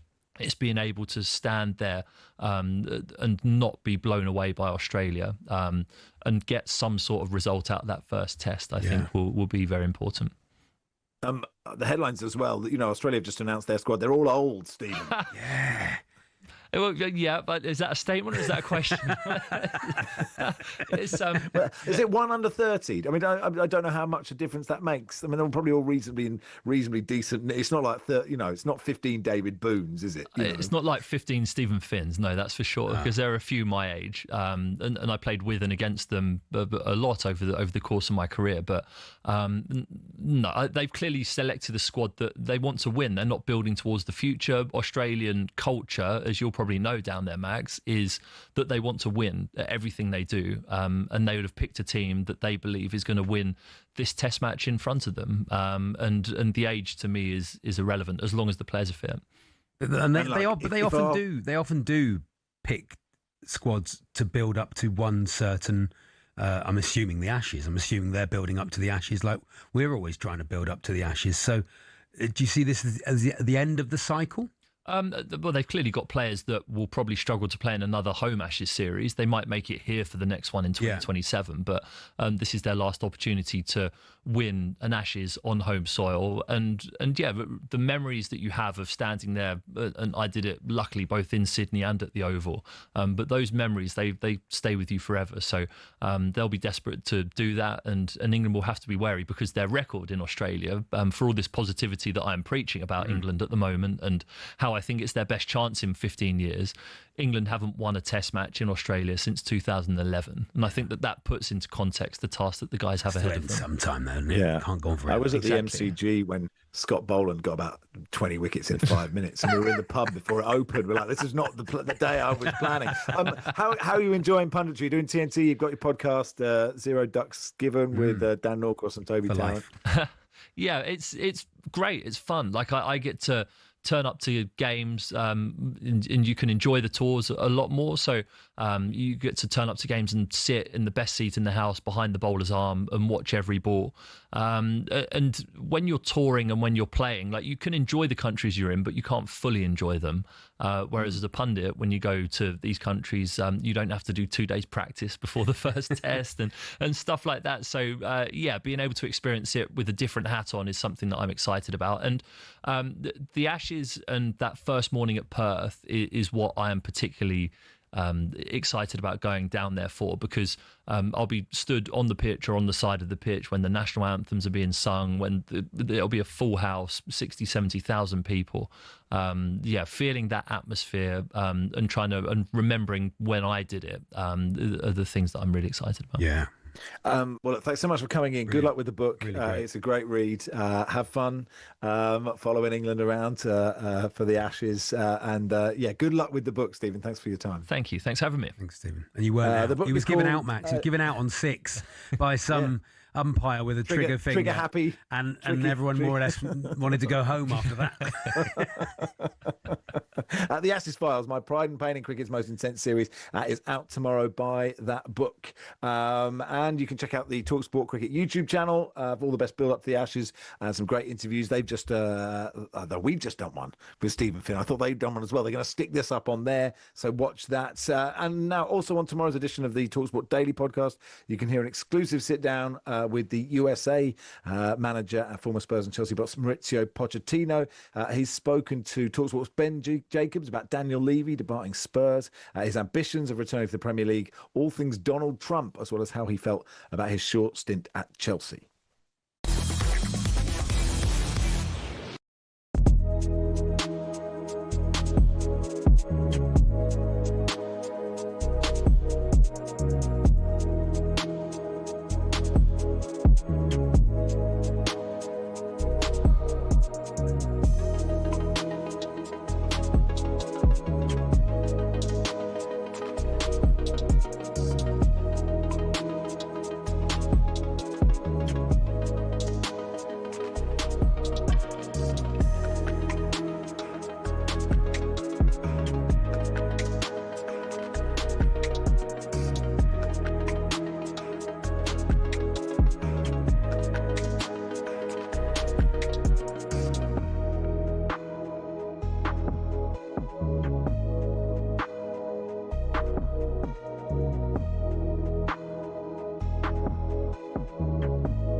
Afternoon, you're listening to the world's biggest sports radio station, talkSPORT. Max Rushden and Charlie Baker with you till 4. Rob, the Leeds fan, says, when did Donald Trump have a short stint at Chelsea? Maybe I didn't get the intonation right. Do you not remember he won the Carabao Cup? Yeah, he did, in the early 2000s. He came in just after Villas-Boas. Anyway, let's talk to the world's strongest woman. Rebecca Roberts joined us in the studio. Rebecca, thanks so much for coming in. How are you? Hi, I'm good, thanks. How are you? Good stuff. Good stuff. I'm really going to good. move the mic towards you, Rebecca. There we go. That's it. There we are. Very good. What a great thing to be, the world's strongest woman. Yeah, it's definitely a title that doesn't get old when I tell myself I'm the world's strongest woman. Did you ever have a moment when you think, I might be the world's strongest woman? When did you start realising you were strong? It was 2016, really, when I first started in the sport. I met my partner at the time. Yeah. I'd never heard of the sport before, but then in 2016, he introduced me into strongwoman, and he was like, I think you can be something big. So May 2016, I started training. By September 2016, I was UK's strongest woman. And then I set myself a goal. I was like, I'm going to be the world's strongest woman in 5 years. And 2021 was my first title, and now I've won it 3 times. Amazing! Wow, that's so. And we've good. all seen World's Strongest Man on the telly, Max. I mean, I was just saying, as a kid, I'm slightly older than you, but I'm of Jeff Cape's era when it was on the television all the time. He was a big star, Jeff. And it's Atlas Stones and pulling trucks, and you do absolutely everything exactly the same. Yeah, we lift cars on our backs and run with them. We pull trucks. We lift stones. We deadlift over 300 kilos. We do it all. It's so much fun. Yeah, fantastic. I had this idea that you could line up the talkSPORT presenters by weight and try and throw them over a wall, and I think that would be great television. What's the hardest of all those things? What's the one that you just go, oh, God, I don't want to lift up another one of these giant things? Honestly, it's Atlas Stones, because we use a resin on our hands. Yeah. So when we're lifting them up, the resin, it takes so much effort to get off your skin and your arms. It gets in your hair. It gets everywhere. So if I could never use that resin again in my life, I would love that. So it's just the resin that is the problem, not the weight. Yeah, the weight is fun, but the resin that we have to use is just absolutely awful. Yeah, that's fine. When I'm struggling with a 15 kilo kettlebell, it's the resin that's really getting me. It's not the kettlebell. With the Atlas Stones, I've always thought, why do you have to do it in that order? Because I've always watched it and gone, why don't they start with the heaviest one first? No, it's not allowed. Not allowed to do that. No, it was really fun. I competed last weekend, and we did an Atlas Stone run where we loaded them into cannon. So that was really cool and so different. You had to put them into a cannon rather than on a shelf. Yeah, we loaded them into a cannon. It was so much fun. Right. Did you fire the cannon afterwards, or someone's turned up in their cannon? They're going, "What's all this stuck in my cannon? What all these Atlas Stones here?"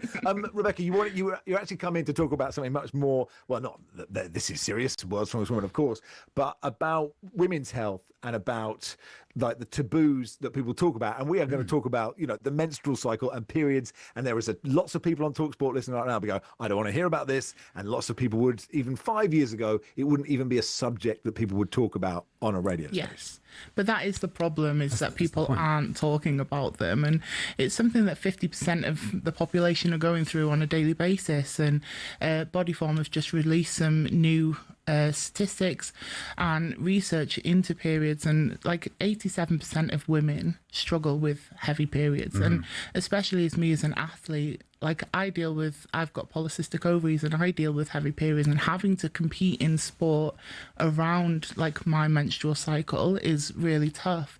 And I know that many women in sport, many women in general, are having to deal with this and dealing with it silently because they don't have the confidence to talk about it.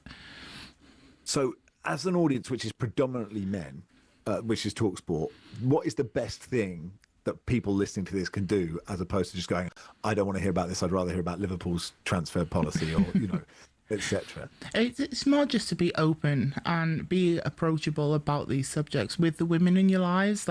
If they are going through period pain, if they are dealing with these issues, is just being supportive and not the whole, oh, I don't want to hear about it experience. Like the women in your lives, like they don't want to go through it themselves, but they have to, because it's a natural thing that every woman has to go through. And having that support from the people close to you, like, it really does make a difference. I think it's good that women get the periods, because if it was men, I think we'd be absolutely pathetic. Yes. Absolutely pathetic. If men once a month had pains and were bleeding out of themselves, you wouldn't hear the end of it. No. You would not hear the end of it. I think it's important to have these conversations, because, as you say, but also I think the muscularity of women and all those things that we are now talking about to do with sport, and I feel like we're stepping forward with it. Do you feel like there's some step forward? Yeah, definitely. Like when I first started this sport in 2016, it was still very much a taboo, women lifting weights, but we've broken that down, and we've kind of reduced the whole stereotype that women should be in the kitchen and shouldn't be in the weightlifting room and shouldn't be competing in sport. So that's come a really long way since then.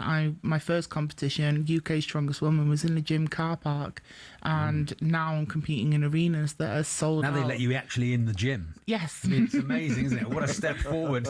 Yeah, definitely.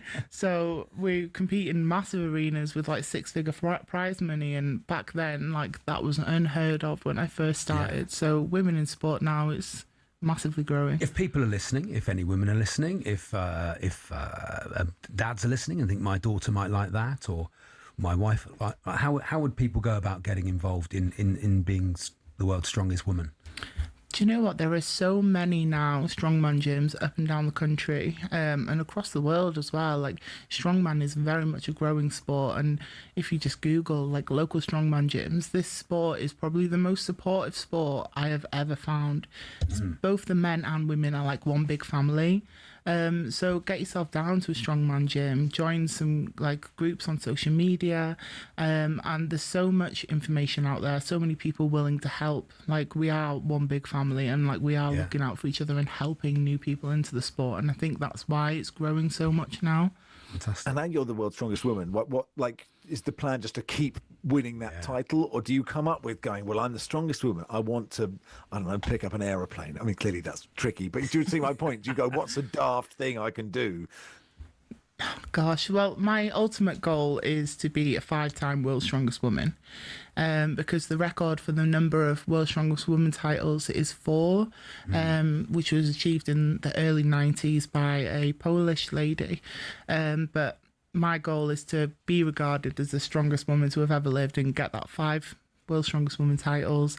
But that's what I love about strongman as well. It's like, one competition I could be lifting a car, the next one I'm loading Atlas stones into a cannon. Like, in a few weeks' time I'll be pulling a truck in a competition. Like, I've got really bad ADHD, so having that change up in different things that I'm training for really helps my mentality and mindset. Yeah, I can imagine that you find that hyper focus in whatever you're lifting at that moment. Yeah, definitely. It really helps channel my brain. Well, look, thanks so much for coming in. I really appreciate it. And good luck with the quest to become 5-time world's strongest woman. Thank you. I appreciate it. Rebecca Roberts there. It is Max Rushden and Charlie Baker on talkSPORT. Our biggest competition yet is still taking place. Lines close at 4 o'clock tomorrow. It's your final chance to play for your shot at up to £100,000. Completely tax-free. If you're a lucky winner, you'll be joining us at talkSPORT Towers on Thursday, November the 13th, to play for that life-changing cash. Here is how to enter, and good luck.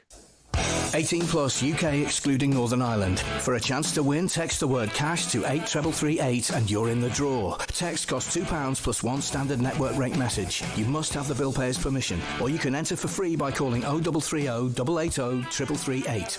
All entries must be received by the 6th of November at 4 p.m. This is a TalkSPORT limited promotion run on TalkSPORT, Talk and Virgin Radio UK stations. Full terms and conditions at talksport.com.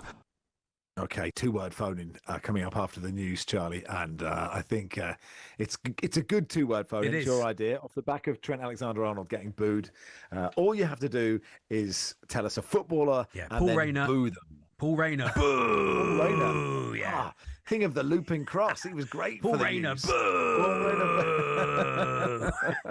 I'll just say Barry Fry. Boo!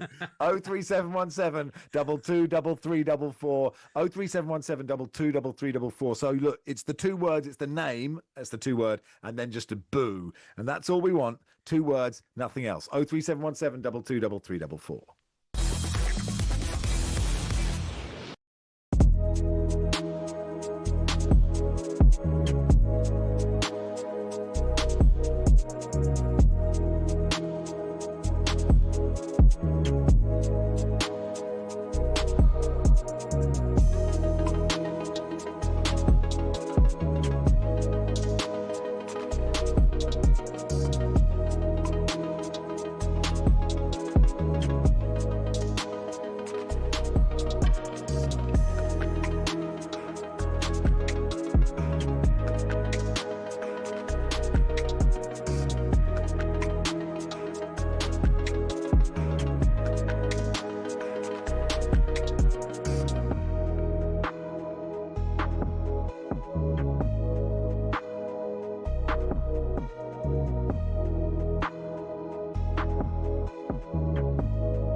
Good afternoon. It is Max and Charlie here until 4. 2-word phone-in coming up after the sports headlines, and it's just simply a footballer and then boo. 03717 223344. 03717 223344. No texts, no voice notes, just calls. 03717 223344. We'll do that in just a second. Before that, here's Fletch with the sport. Talk Sport. Theo Widrington. Boo! Some say Liverpool's Champions League win over Real Madrid is the official turning of the corner for Arne Slot. But how about Spurs bouncing back from that defeat to Chelsea? talkSPORT's Simon Jordan says the criticism that Thomas Frank's come in for in recent days is plain silly. In the immediate term, because people were very critical of his performance on the weekend. I mean, I think he's doing okay. The former Palace owner has reminded the Boo Boys at the Tottenham Hotspur Stadium that Rome wasn't built in a day. I look at Spurs and I was confounded by their performance on the weekend because it was dreadful. It was poor. It was poor in every respect. Thomas Frank is not going to turn Tottenham Hotspur into what Thomas Frank wants it to be in 10 games. Next, flattered but spoken for, Craig Bellamy says he understands the links with the Celtic vacancy, but he's staying put. This as Aaron Ramsey is left out of the upcoming Wales squad to face Liechtenstein and North Macedonia. Bellamy says it's not for him to address suggestions. He's left his Mexican club Pumas. To me, he's not available at this present moment. He's still injured, so it definitely wasn't an option for us. And we're just like yourselves, we're monitored as it goes along. Captain Ben Davies is back from injury, so too Dan James. Elsewhere today, Palace have been charged with misconduct for their Marianakis gun tifo during August's meeting with Forest. John McGinn signed a new contract. It keeps him at Villa Park till summer 2028. And we're hearing Wolves are willing to face Chelsea with a caretaker manager in charge. You can hear that game live on talkSPORT this weekend. talkSPORT News. Another foreign prisoner is on the run after being wrongly released, and a driver has rammed into pedestrians and cyclists on a French holiday island in an apparent terrorist attack. There's more from the news team at past. talkSPORT weather with QuickFit. Today it's raining tyres in our centres, including top-notch brands like Pirelli. Visit your local centre or quickfit.com and book today. Wet in the north and west, brighter spells elsewhere. A mild afternoon in store for most of us.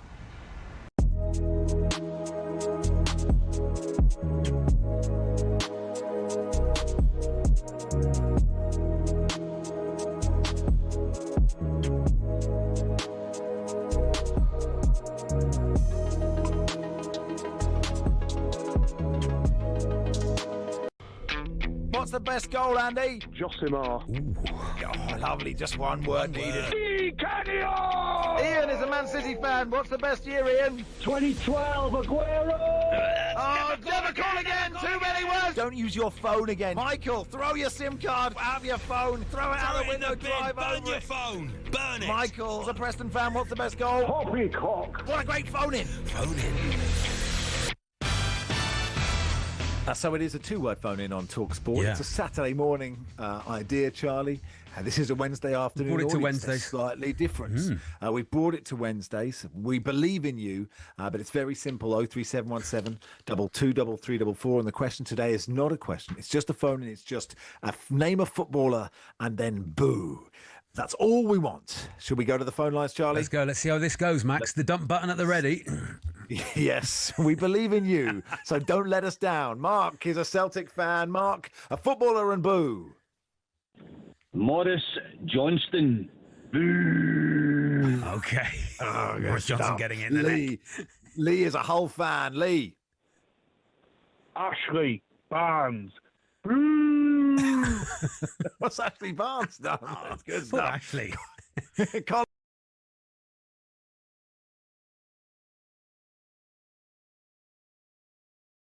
I'm happy to boo that. Andy's an Everton fan. Andy. Rafa Benitez. Boo. Irvin is a Newcastle fan. Irvin. We've lost Irvin, apparently. Let's move on to Matt. Matt is an Arsenal fan. Matt. Richarlison. Boo. Oh, really? Just hate of Richarlison. Oh, where's Richarlison? 12 goals a season, Richarlison. Well, if you're lucky. Hey, good phone-in, Charlie. I enjoyed it. That was it, yeah. Great phone-in. Okay, done. The phone in. Use your phone. Ring the phone. It's the telephone. Time for a phone call. Ring, ring, ring. Hyperbole. Intrigue. 2 words. Thoughts. Consideration. It's your time to shine. People saying their thing. Get on with it. You on the radio. Imagine that. Does it have music under it normally, Charlie? Maybe. I don't know. I don't know. Maybe we have music under it. But look, it was a great phone-in, and we'll do it again next week. It doesn't take very long, and people seem to enjoy it. So we just had Rebecca Roberts in, World's Strongest Woman, didn't we, Max? And Sean, our producer, was telling me for the photo that we did for Instagram afterwards that she should lift me up. Oh, yeah. I was going to say, could she bench press you? And did she Could she lift me above my head? I felt it was disrespectful. So I didn't ask her to. I think I think if you're in the world's strongest person game, I think it's a bit like when Jaws from James Bond came into Soccer AM. May he rest in peace. And obviously, everybody wanted a photo with him with his hands over your head like this. And that's what you have to. If you're Jaws, that's the way it is. If you're Chico, you have to point at your watch in every single photo that you do, because it is Chico time. That's just how it works, isn't it? If you do that. Do you think anybody listening, apart from you just then, had thought of Chico in the last? I don't know. Well, maybe let's find out. I was going to say as well, Max, that if she had lifted me over her head, I feel like there should be. I wonder if there's a round in the world's strongest person that is emotionally strong. Like you have to really try and test their will. Just like in between Atlas stones, they go, "What was your relationship with your father?"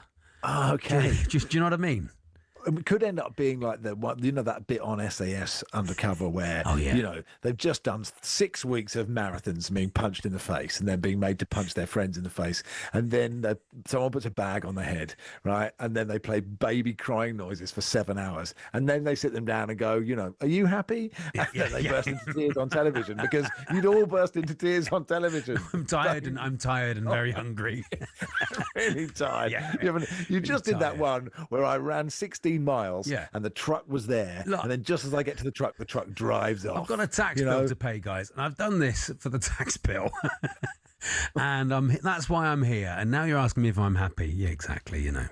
Good luck to them. Congratulations to David Beckham for being knighted. Yeah, I suppose so.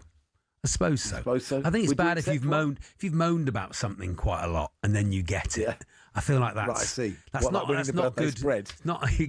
It's not a good example to teach young people, is it? That if you moan enough, eventually you'll get it. I mean, I know he does a lot. I'm assuming he does a lot for charity. David Beckham. I don't know. Does he have a charity set up? Yes, he does. I'm getting nodded at by the No, actually hates charity. Has not given a penny away. Hates charity. Do you know that? He's kept it all. Doesn't even give it to his kids. This is in the Daily Star. Millions of glum Brits say they were forced into a career they now hate. Half of workers say they felt they never wanted the job they're now stuck in. Well, we know. We were forced into this. We didn't choose this. No. Paul and Andy said, you need to do this on Wednesdays, and we are glum about it, aren't we? I sort of think that people, they're grown-ups. You can make a choice. You've got to make a strong choice in your life, Max, haven't you? You've got to... If you're not happy in what you're doing, go and try and do something else at least. That's what I suggest. Wow, is this your new high performance podcast? This is good, it doesn't feel very high performance to sort of make a choice as an adult. Okay, that's called Adult Choices. It's not the name. It's my your podcast. It's not the Don't name call your podcast Adult Choices with me. Hello, I'm in a hotel room on my own. It's Adult Choices. What do you want me to do with this orange? Stop, reverse. Brits who move abroad. Oh, this is interesting. This is very pertinent for some of our international. Oh, are you doing bits? You're doing bits from the paper. Okay, great. I'm doing bits from the paper, right? Okay, Have you got any bits? No, I've got no bits. No, I was just bringing up stuff. Okay, great. fine. Okay. What's this you've got here? Brits abroad, yeah. Yeah, Brits abroad who move abroad say they miss the UK's dry sense of humour and pubs the most, because you can't get those. You cannot get a drink abroad. Cannot get any dry wit or a pub in any other place. A survey of 60,000 expats found 3 in 10 pine for Britain's deadpan wit and flair for sarcasm. So sarcasm isn't something you have flair for, is it? I've got some news for you, Charlie. Oh, yeah, okay, what's that? On page 12 of the Daily Star, Britain's preparing for 18 hours of heavy rain this week. 3 yellow weather warnings have been issued. Yeah. In the whole country, is that, or? I think it's just where you live, Charlie. It's a little cloud. It's over you. 3 yellow weather warnings for where I live. Do you want some more news? No, I'm interested in the bits you've got. Yeah, I like it when you pull out bits from like 1998 that you've got stored. Oh, do you want one of the hang on somewhere? Some of the bits gold is always good fun. Here we go. Bits I like it gold. when you pull out an envelope full of stuff. Snorers, this is from 2019. Snorers cause as much noise pollution as road traffic, with many so loud they can affect a partner's health, US scientists say. Okay. Is that right? I don't know. Someone was snoring as loudly as How the can you M4. check that? You can't Oh, check that. No one's going to check that, and you cannot check it. That's made up. More lies. Strictly judge Craig Revel-Horwood. I don't know if he's still doing Yeah, he is. Strictly. Yeah, he's good. I like Craig Revel-Horwood. Yeah, he's very good. And his partner have got the go-ahead for their dream luxury bathroom planning. Thank goodness for that. Planning. This is. I mean, but by now they should have had it built because this is. When is this from? This is from 2020. I took this from when I moved. According to their planning application, the pair wanted to soak in their bathtub while watching the sunrise percolate through tree canopies. Oh, that does sound nice. Yeah, and I'd written here as a text topic, best view you've had from a bath. Oh, that's very good. That's a good idea. Do you think that'll fly? I think that would be very, very good. I don't know. What would you want to see from a bath? What would be the ideal view? Well, you can have some of those in the beach, the sea. Well, the canopy. I want to see Craig Revel-Horwood's canopies. Yeah, that's what I want to see. Very nice. So stuff, I wonder if it went through. Here's a good one. We need an an exotic update on tree that. frog. An exotic tree frog has been found in a bunch of bananas by a supermarket staff after making a 5,000-mile trip from Colombia. It's believed the tropical creature survived the long journey into a cooler climate without food or drink by swallowing down its metabolism. Blimey. Its own metabolism. Yeah, that's my high performance. Yeah, if you're feeling low today, just swallow your metabolism. Yeah. Is that after you swallowed your pride or before? What do you think? A lot of the time, pride and then metabolism. big excuse for being a big fatty fatso is when you say, I've got a very slow metabolism. And a lot of that, people use that as an excuse. What they should be doing is eating that slow metabolism. Yeah. As we know, Well, then they'll be the here. size of a tree frog. Have you ever transported an exotic animal? Is that a text topic? Do you know? I did it. I was in the Amazon, and there was a big football pitch, and they had like a stadium, and once a week they all had a big game.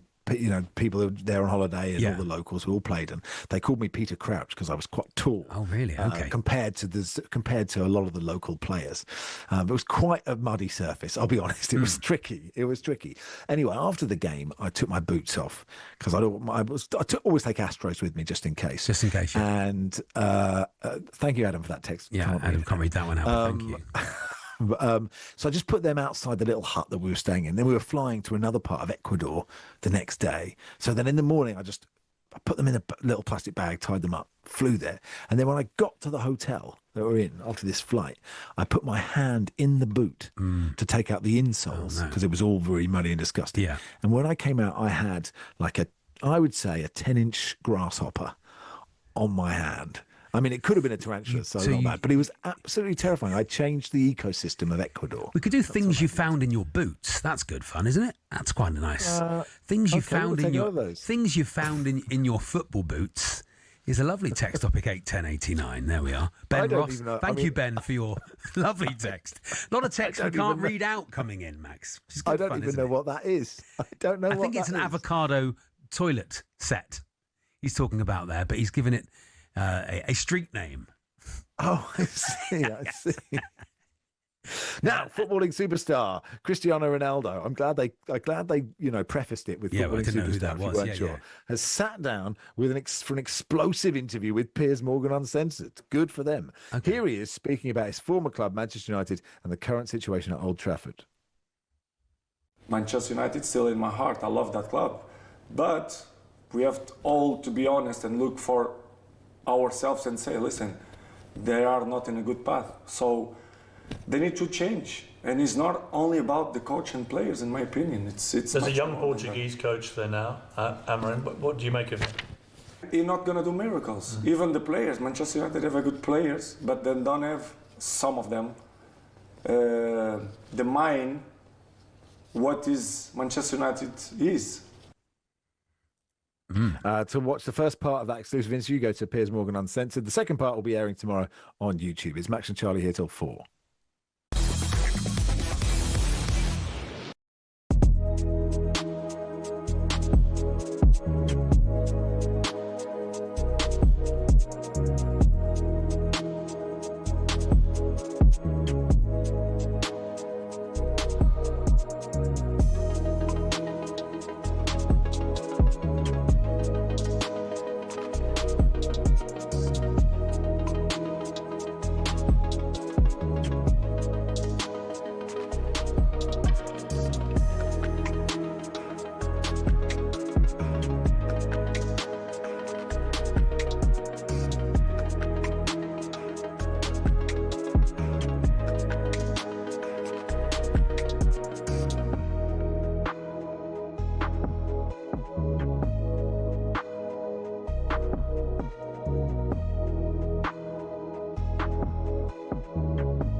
You're listening to Rushden Baker on talkSPORT in partnership with Toolstation. Check out Toolstation's unmissable Milwaukee deals. Shop in store, online, or on the app. Next stop, Toolstation. And now, when we sat down for the meeting for this show, Charlie, we were going through the guests. Yeah, good guest today. Great guest today. You know, authors and exec producers of Top Gear. And, Ashes-winning cricketers. Ashes-winning cricketers. World's strongest woman. When it got down to 3:15, Adam Randall, you exploded and said the Plainmoor Pirlo. Yeah, what a player. Bristol City midfielder Adam Randall joins us now. Adam, how are you? Hello, Adam. Oh, I'm very well, guys. Thank you. What a player, Adam. Unbelievable. Honestly, insanely good, Max. I mean, imagine how good Adam is in the Championship, Imagine what he was like in the National League. Unreal footballer. Great to meet you, Adam. Thank you very much. Was the time at Torquay United? I mean, it was clearly the pinnacle of Charlie's life. Was it the pinnacle of your life? Pinnacle might be a bit high, but it was definitely a very good period in my life, and something that I really enjoyed, and I loved being there. Definitely got so close, didn't we? I mean, Bristol City is where Max. If you Google and watch Torquay v Hartlepool, we got robbed at Ashton Gate. We were robbed, Adam. Absolutely, definitely. 2 goals disallowed, Max. 2 goals disallowed for nothing, for absolutely nothing. And then our goalkeeper scored with 10 seconds to go, and then we lost on penalties. It was a depressing day. But Adam, of course, was absolutely majestic in midfield. It's very kind. Yeah. Was that? I mean, that sounds like quite an exciting game to be involved in, Adam, if I'm honest. It was, It was a bit of a crazy game. And for me, it was my first experience of that playoff final atmosphere and the sort of one game to end all games, if you know what I mean. That sort of such an importance on one game of football. So, yeah, it was a great experience to be a part of. Yeah, unfortunately, we were on the wrong end of the result on the day. You went back to Argyle, and you're an Argyle boy. You're a Plymouth boy, aren't you? And you obviously bossed it there. And you've moved on in the summer to Bristol City, which is why you join us now. Yes. Yeah. How's it going? With Argyle. How's it going with City? It's going well. Yeah, it's going really well. I've settled in well. It's a really good group. The lads have made it really easy for me to settle in.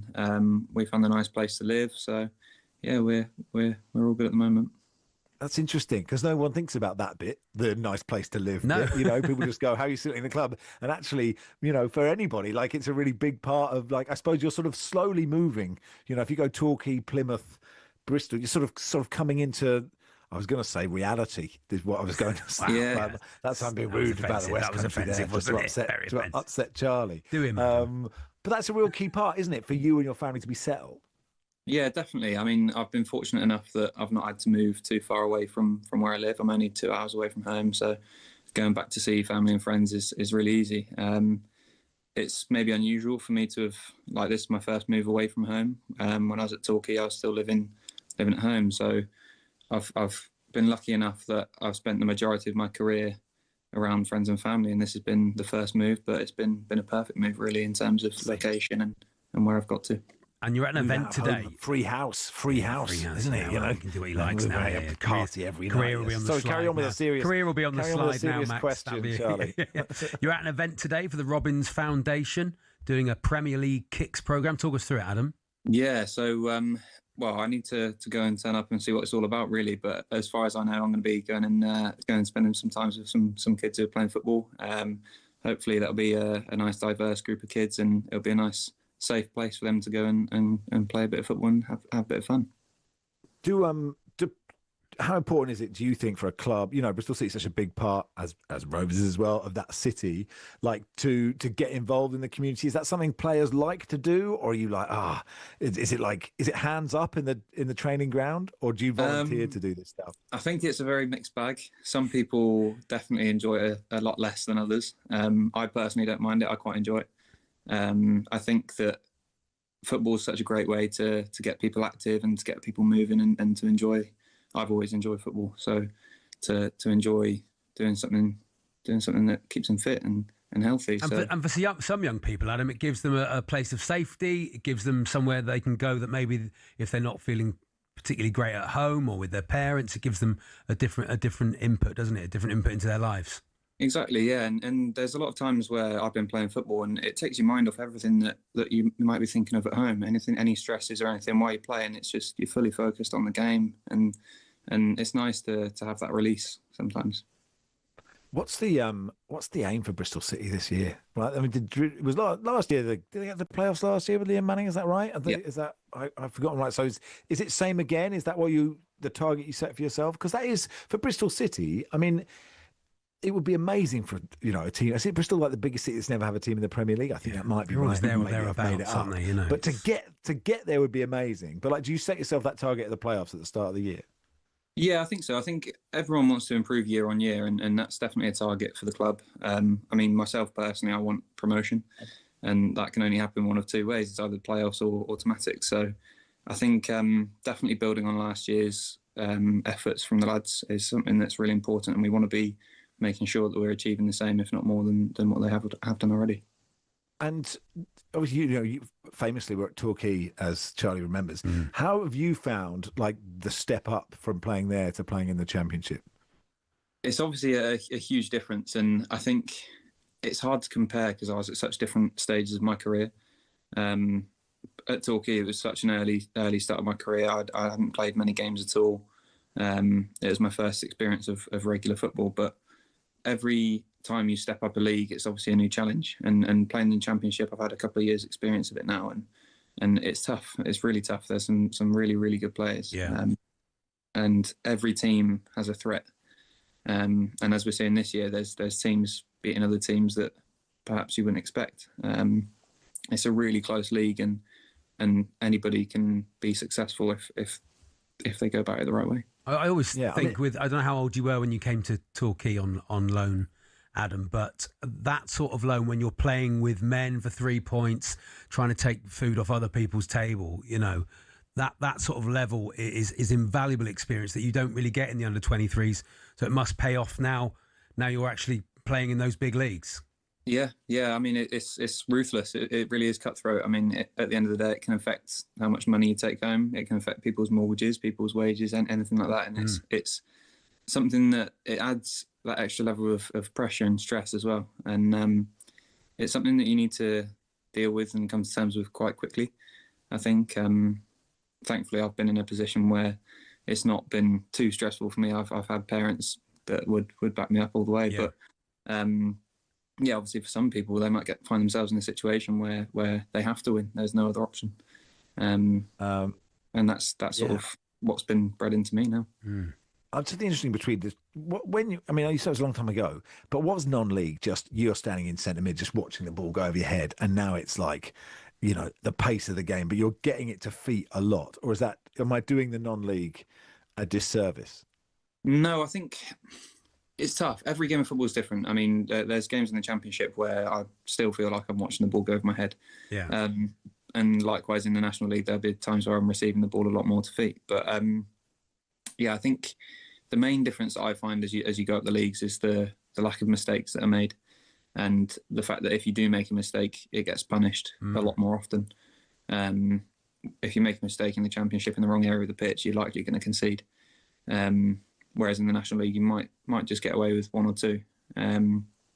But physically as well, in the Championship, there's some really physical players who are quick and strong, and you need to learn how to manage that. If you're not quite like for me, I'm not the fastest, but I need to find a way to deal with that. Don't need it. Just got it. Just absolutely got it on the ball. No problem. Yeah, Touch, great. Everything about dead balls. Oh wow, what a player!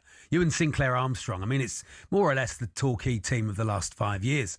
The best of. It's like a greatest hits. Yeah, I know. Maybe a few lads missing from that one, but. Well, listen, Adam, thanks so much. Enjoyed the event today. Appreciate your time. Thanks for coming on. Nice one. Cheers, Thanks, guys. Adam. See you later. Adam Randall there, Bristol City midfielder. So he's partnered the Robbins Foundation, delivering the Premier League Kicks programme, a national initiative that uses football and sport to inspire young people to reach their potential. It is Max and Charlie with you until 4. We'll do Paddy's Challenge next.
The Liverpool resurgence. Is it well and truly on, Danny Murphy? If they go to Man City and avoid defeat, then yeah, you can say it's been a turning point for them. They looked physically better from what I saw. The Reds restricted Real Madrid to just 2 shots on target in their 1-0 Champions League win. And Danny says the bigger picture for Slot at Liverpool is those new signings. How they get back in, who do they come in for, all those things. But that's not something that should be overly thought about right now, because they were in such a bad run of form. All he had to do, his main job was to get them back on track and back in contention. Meanwhile, the sweetest romance now turned sour. A defaced mural, loud boos at the game. Trent Alexander-Arnold firmly disowned by the cop. Former Red Ricky Lambert says it would have broken Trent's heart. I wouldn't have booed, But what I could see yesterday, and it wasn't nice to see, I could see the Scouse lad inside break. That would have really hurt him last night. And Nick Kyrgios has told us he's treating his upcoming battle of the sexes against Aryna Sabalenka as just another tennis match. She's the #1 player in the world. Like, she's very capable. Yeah, you know what I mean? And so at the same time, it's not easy. Like, there's going to be millions of people watching this. You know, if I don't get a good start or if she breaks my serve early, like, it's going to feel like the world's on my shoulders. Sabalenka, meanwhile, has promised to kick Kyrgios' butt in the showcase in Dubai in December. There's more at talksport.com.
Challenge on talkSPORT with Hawksby and Jacobs. What critics are calling one of the many radio quiz segments happening this week. Paddy Power. 18 plus BeGambleAware.org.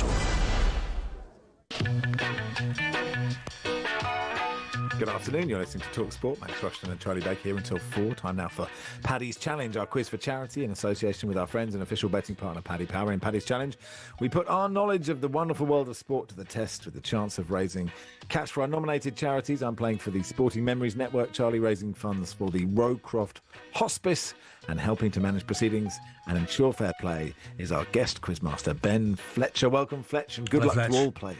A very good afternoon, gents. Yeah, Paddy's Challenge will each be asked 3 multiple-choice questions, usually posed by the voice of Paddy Power, Alistair McGowan, but he's unavailable this week, so I'm doing the honours. Again? Yeah, the word honours is doing a lot of heavy lifting there. The winner will be the player that scores the most points in the event of a tie. You'll both win the chance to raise some cash for your charities. Jason Cundy was in for Team Baker and won last week and backed Liverpool, Arsenal, Chelsea and Newcastle to win their EFL Cup matches on the night. Arsenal, Chelsea and Newcastle won, but of course Liverpool lost 3-0 to Crystal Palace. No win there, but let's see if... Unbelievable. Let's see if we can raise... Has anybody seen? He wants to worry less about that clown hat and exactly. You know what I mean, taking the job a bit trying more to win some money for the Rowcroft Hospice. I had a really good time. We'd never done a show together, me and Jason. Was that the first time? In all the years. I don't want to hear that. I don't want to hear that. Let's see if we can raise some more cash for your charities this week. The virtual coin toss has taken place off air. It has determined that Max will be going first this week. I look forward to it. So the highly paid technical team is ready with the tension bed. Look at that, right on cue. Here comes your first question. It's not your tension bed, it's my tension. That's my tension. The royalties, the guy who wrote this must be getting, by the way. Got a lovely property in Barbados. When he even finished recording, he went, that's a hit. Straight away. Love this. Everyone, it's a hit. I wonder if there's a David Morales remix. Slightly faster and upbeat. Anyway, I digress. Question 1, Max, here it comes. Erling Haaland continued his stunning start to the new season with another 2 goals against Bournemouth last Sunday. That takes his tally from 10 games to 13 goals, repeating his performance from 3 years ago. You have to go back to the 95-96 season to find the first player to achieve this. Who was it? Was it A, Alan Shearer, B, Robbie Fowler, or C, Les Ferdinand? 95-96. Okay, so no, Blackburn are flying, aren't they? Fowler did it. Was that when Fowler got his hat-trick against Arsenal? And Les started the season very well, so Les. 1 point to Max. Was that your answer? Oh, he said Les. Oh. Wow. Just said all the names. Just said all the names and hope that the 1 point to Max went off. Becky's given it. Les Ferdinand. I appear to have got a point. That's really good. VAR so much. stepped in. Les Ferdinand.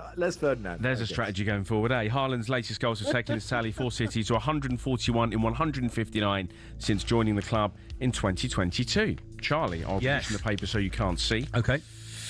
James says Adam Randall. Boo! There we are. I don't know what James supports, but there we are. There'll be no bigger boo than the boo for Theo Widrington. And I'll explain why on my show on Saturday morning on talkSPORT 1 till 5. Extra time with me, Ben Fletcher. Thank you very much. Question 1, Charlie. After his first goal versus Bournemouth last Sunday, Erling Haaland did his own version of Peter Crouch's robot dance in celebration. Against which team did Crouch first unveil his iconic move when scoring for England in 2006? Was it A, Hungary, B, Uruguay, or C, Greece? Now, Charlie, if you just say all the names. I know, I've worked that out. It'll just say 1 point to Charlie eventually. Trigger finger. Becky. I thought you were going to ask what's the best robot. I thought that was a much better question. Mickey. Robocop. K9. I like K9's a good one. Bender in Futurama. All right. Keep that to yourself. I'm going to say Greece. I'm afraid the correct answer was, in fact, Hungary. Okay. Crouch wrote on X, "I walked so they could run," along with a tensing robotic arm and robots emoji. Oh, very nice. The laughs they have. Peter. Max, question 2. In a fitting finale to the MLB season, the LA Dodgers won one of the greatest World Series in recent memory. How many World Series titles have the Dodgers now won in their franchise's history? Is it A? I don't even need multiple choice. Go on. I know. No, actually, I have absolutely no idea. It's A10, B9, or C8. Just say all the numbers and then Becky will give it. 10, Don't worry about it. 9. Good one. No, I'm joking.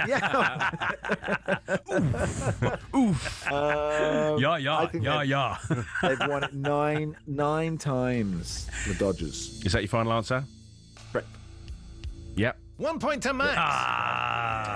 5-4 win. MLB was my favourite Spice Girl. Anyway, carry on. A 5-4 win secured LA back-to-back World Series titles, cemented a dynasty that looked almost certainly to continue indefinitely. So says our friend on the 10th floor anyway. Definitely. Question indefinitely. Well, I need this, don't I? I need this to win. They're not going to win every major World Series for the rest of time. Might take it up with Adam. I just read out the words, he comes up with the context. Question 2 for Charlie. Yeah, you do need this, actually. I need this, Big trouble. Hearts have a 6-point lead at the top of the Scottish Premiership. When did a team other than Celtic or Rangers last win the Scottish title? Was it A, 1984-85? Was it B, 94-95? Or C, 04-05? I think it's 84-85 and it was Aberdeen. 1 point to Charlie. You're absolutely right. 40 years ago, Sir Alex Ferguson led Aberdeen to their second consecutive title. That's the last time a What are you even doing on talkSPORT? That! Have been Scottish champions. So, Max, this is for the hat-trick, for the charity cash, for the win. Finally, Charlie knows something. It wasn't about Talking United. Utterly brushes it off like that. You would have noticed. Yes, Fletch. So here comes your, that's quite all right. Here comes your third and final question for the hat-trick, for the money, and for the Rover 400 and the Breville Pie Maker. Question 3. England cricket legend Jimmy Anderson was knighted last week. In his 22-year, 188 Test match career, how many wickets did he take? Was it A, 704, B, 604, or C, 754? Oofed. Is this Test wickets or all wickets? This, I would imagine, is Test match wickets. Wow. Run them by me again. Guessing the question. 704, 604, or 754. What a player. 22 years, 188 Test matches. Still do a job for us. He went out there now. 704. Yeah. Indeed. Only former Sri Lanka spinner Muttiah Muralitharan and ex-Aussie leg spinner, the late great Shane Warne, took more Test wickets.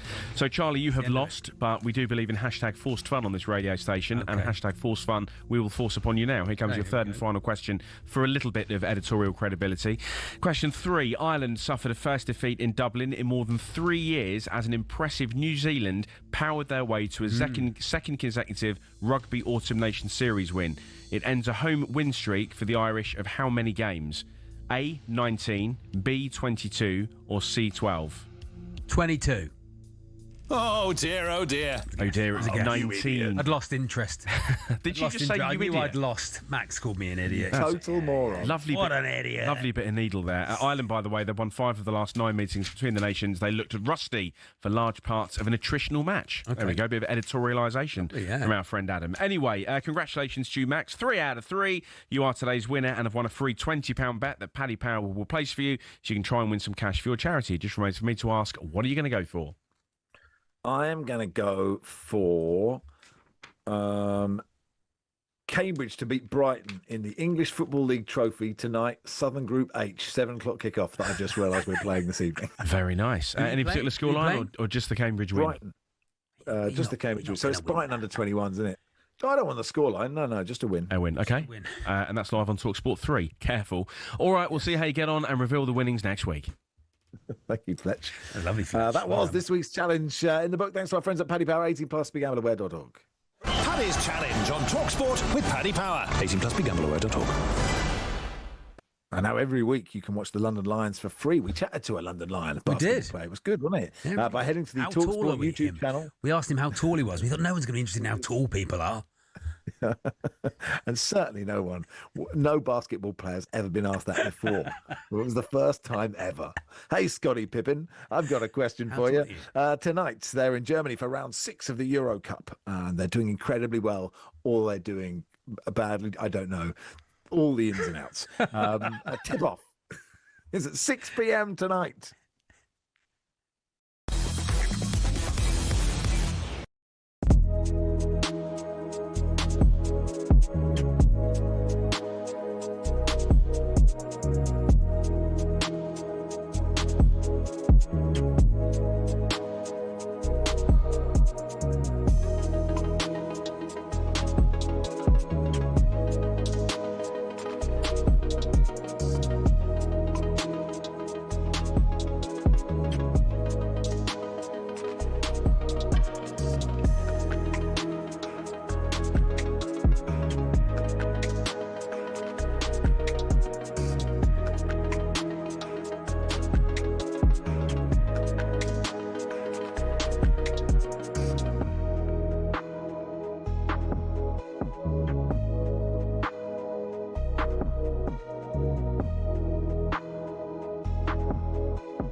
right-hand side of the box for Rico Lewis. Across the face and goal.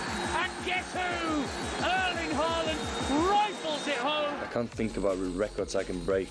That's the last thing I think of. I try to help the team win football games. And Brandt has picked it up, and Livramento's the only player back. He sends it towards the goal and scores on the breakaway. He's been the star man all night for Borussia Dortmund. It's come out to Moises Caicedo. Oh, he's rifled it in.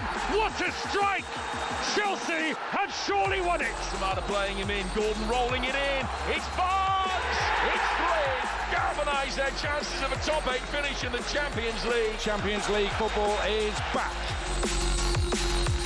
Yeah, Chelsea go to Karabag on talkSPORT 2 at 5:45 this afternoon. Then at 8 o'clock, choice of listening on talkSPORT. You can listen to Manchester City, Dortmund, talkSPORT 2, Newcastle versus Athletic Club, Athletic Bilbao. Let's do a bit of German football. We can do a bit of Dortmund going to City, but a bit of Bayern, who 16 games in a row. We can do it with German football expert Archie Rintut. Hey, Archie. Hey, Archie.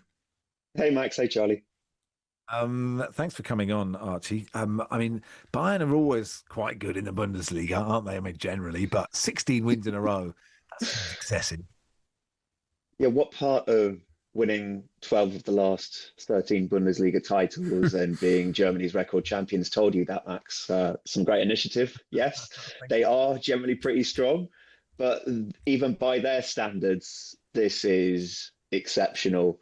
And I think this game last night was crucial to how they are perceived, because they are so much financially stronger than everyone else in the Bundesliga that wiping them to one side is to be expected. But to go to the home of the reigning European champions, who they lost to in the Club World Cup in the summer, and in painful circumstances with a big injury to Jamal Musiala, to have the likes of Musiala, Alphonso Davies out through injury, and to still be that dominant in the first half up until the sending off of Luis Diaz, I think that this was a statement win for Bayern. Yeah, I mean, they destroyed them in the first half. I think what's interesting, from a Premier League point of view, so many people, and I would have probably done this tired joke going, Vincent Kompany basically just, played this type of football to get to Bayern Munich and ignored Burnley, and kind of basically it was looked down upon that Vincent Kompany had got this job.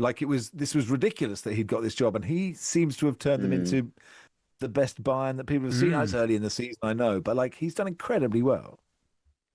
It felt like when he got the Bayern job, people wanted to say that he didn't deserve it because of the Burnley job, which you can't just cancel his legendary playing career at Man City, which is so important to the person and the coach that he is, and to the aura that he carries, and on top of that, to why he is able to navigate a dressing room as well as he can at Bayern Munich. Not to mention as well that he had worked as a coach at Anderlecht, where he had to face Bayern-esque expectations of you have to win every game. And I think that he's spoken about that shaping him as well. So, yeah, I think that it was unfair, but in a way, I think it helped him as well. It helped him to be 6th, 7th choice for the Bayern job, because it lowered expectations for him. And these days as well, there's not many clubs who get their first choice coach. I think that is something that is a luxury thing. But my greater point is that actually having the guy that you're maybe not expecting to have doesn't necessarily need to be a bad thing. How's the hype around Harry Kane getting on? Because he's scoring so many goals. I mean, whenever I see Harry Kane play, maybe it's just for England, I always think he looks exhausted the moment he gets on the pitch, and then he sort of seems to lumber about, but then he'll get one touch and bang it in the net and it's gone in, and suddenly he's scored a hat-trick and he's the most incredible footballer. Is that what he's doing in Germany, Archie? Yeah, the hype around him in Germany right now is huge, both in terms of on the pitch and off the pitch. I can't walk anywhere without seeing Harry Kane staring back at me, whether he's selling trainers, cereal, you name it. So it's very much present, and with good reason. because it's not just about the goals, it is about how deep he is dropping. I know Max will be able to wax lyrical about how he used to drop deep at Spurs and be able to spray balls as well, but I never remember him being on the edge of his own penalty area and doing that, or indeed dribbling past 3 players, as he's been doing in recent weeks. So it is impressive, and I think that, look, the England dynamic can weigh you down a little bit, and I think that particularly at the Euros, you saw it that not every player was playing for one another when it came to making decisions. I don't think Harry Kane was one of those, but I think that it's a completely different dynamic when you're playing for England. And at Bayern, everything is geared towards him having a free role. And to be fair, look, everyone in that Bayern team feels like they have a free role, such as the fluidity of them last night. The fact that Deo Upamecano, who I wouldn't say is the guy I would expect to be dribbling down the right wing, was doing just that at one point in the first half, tells you that there is a fluidity and a real excitement to this team. But yeah, hype around Harry Kane is deservedly high in Germany. What cereal is he hawking? Cornflakes? That's Rice Krispies. The thing is, Matt, I knew as soon as I said that, I knew that you were going to ignore the entirety of the rest of my answer. It's an excellent answer, Archie. Ignore Max, Archie. Ignore, he's a silly boy. I even Googled what cornflakes was in German. And? Die Cornflakes. It's the joy with which you regale me with that, which I treasure. I think the Harry Kane cereal is chocolate flavoured. I need to go double check because, you look, as much as I respect and admire his abilities in front of goal, it's not yet led me to go, you know what, I need more of that in my life. The Choco Crispies. Thanks, Archie. We got Thank the good stuff in there. Cheers, mate. Archie Vince up there, German football expert. Dortmund's trip to Man City is on talkSPORT tonight at 8. Didn't have time for a Dortmund question because I had to ask about the breakfast cereal. Charlie, what a brilliant show. Oh, I loved it.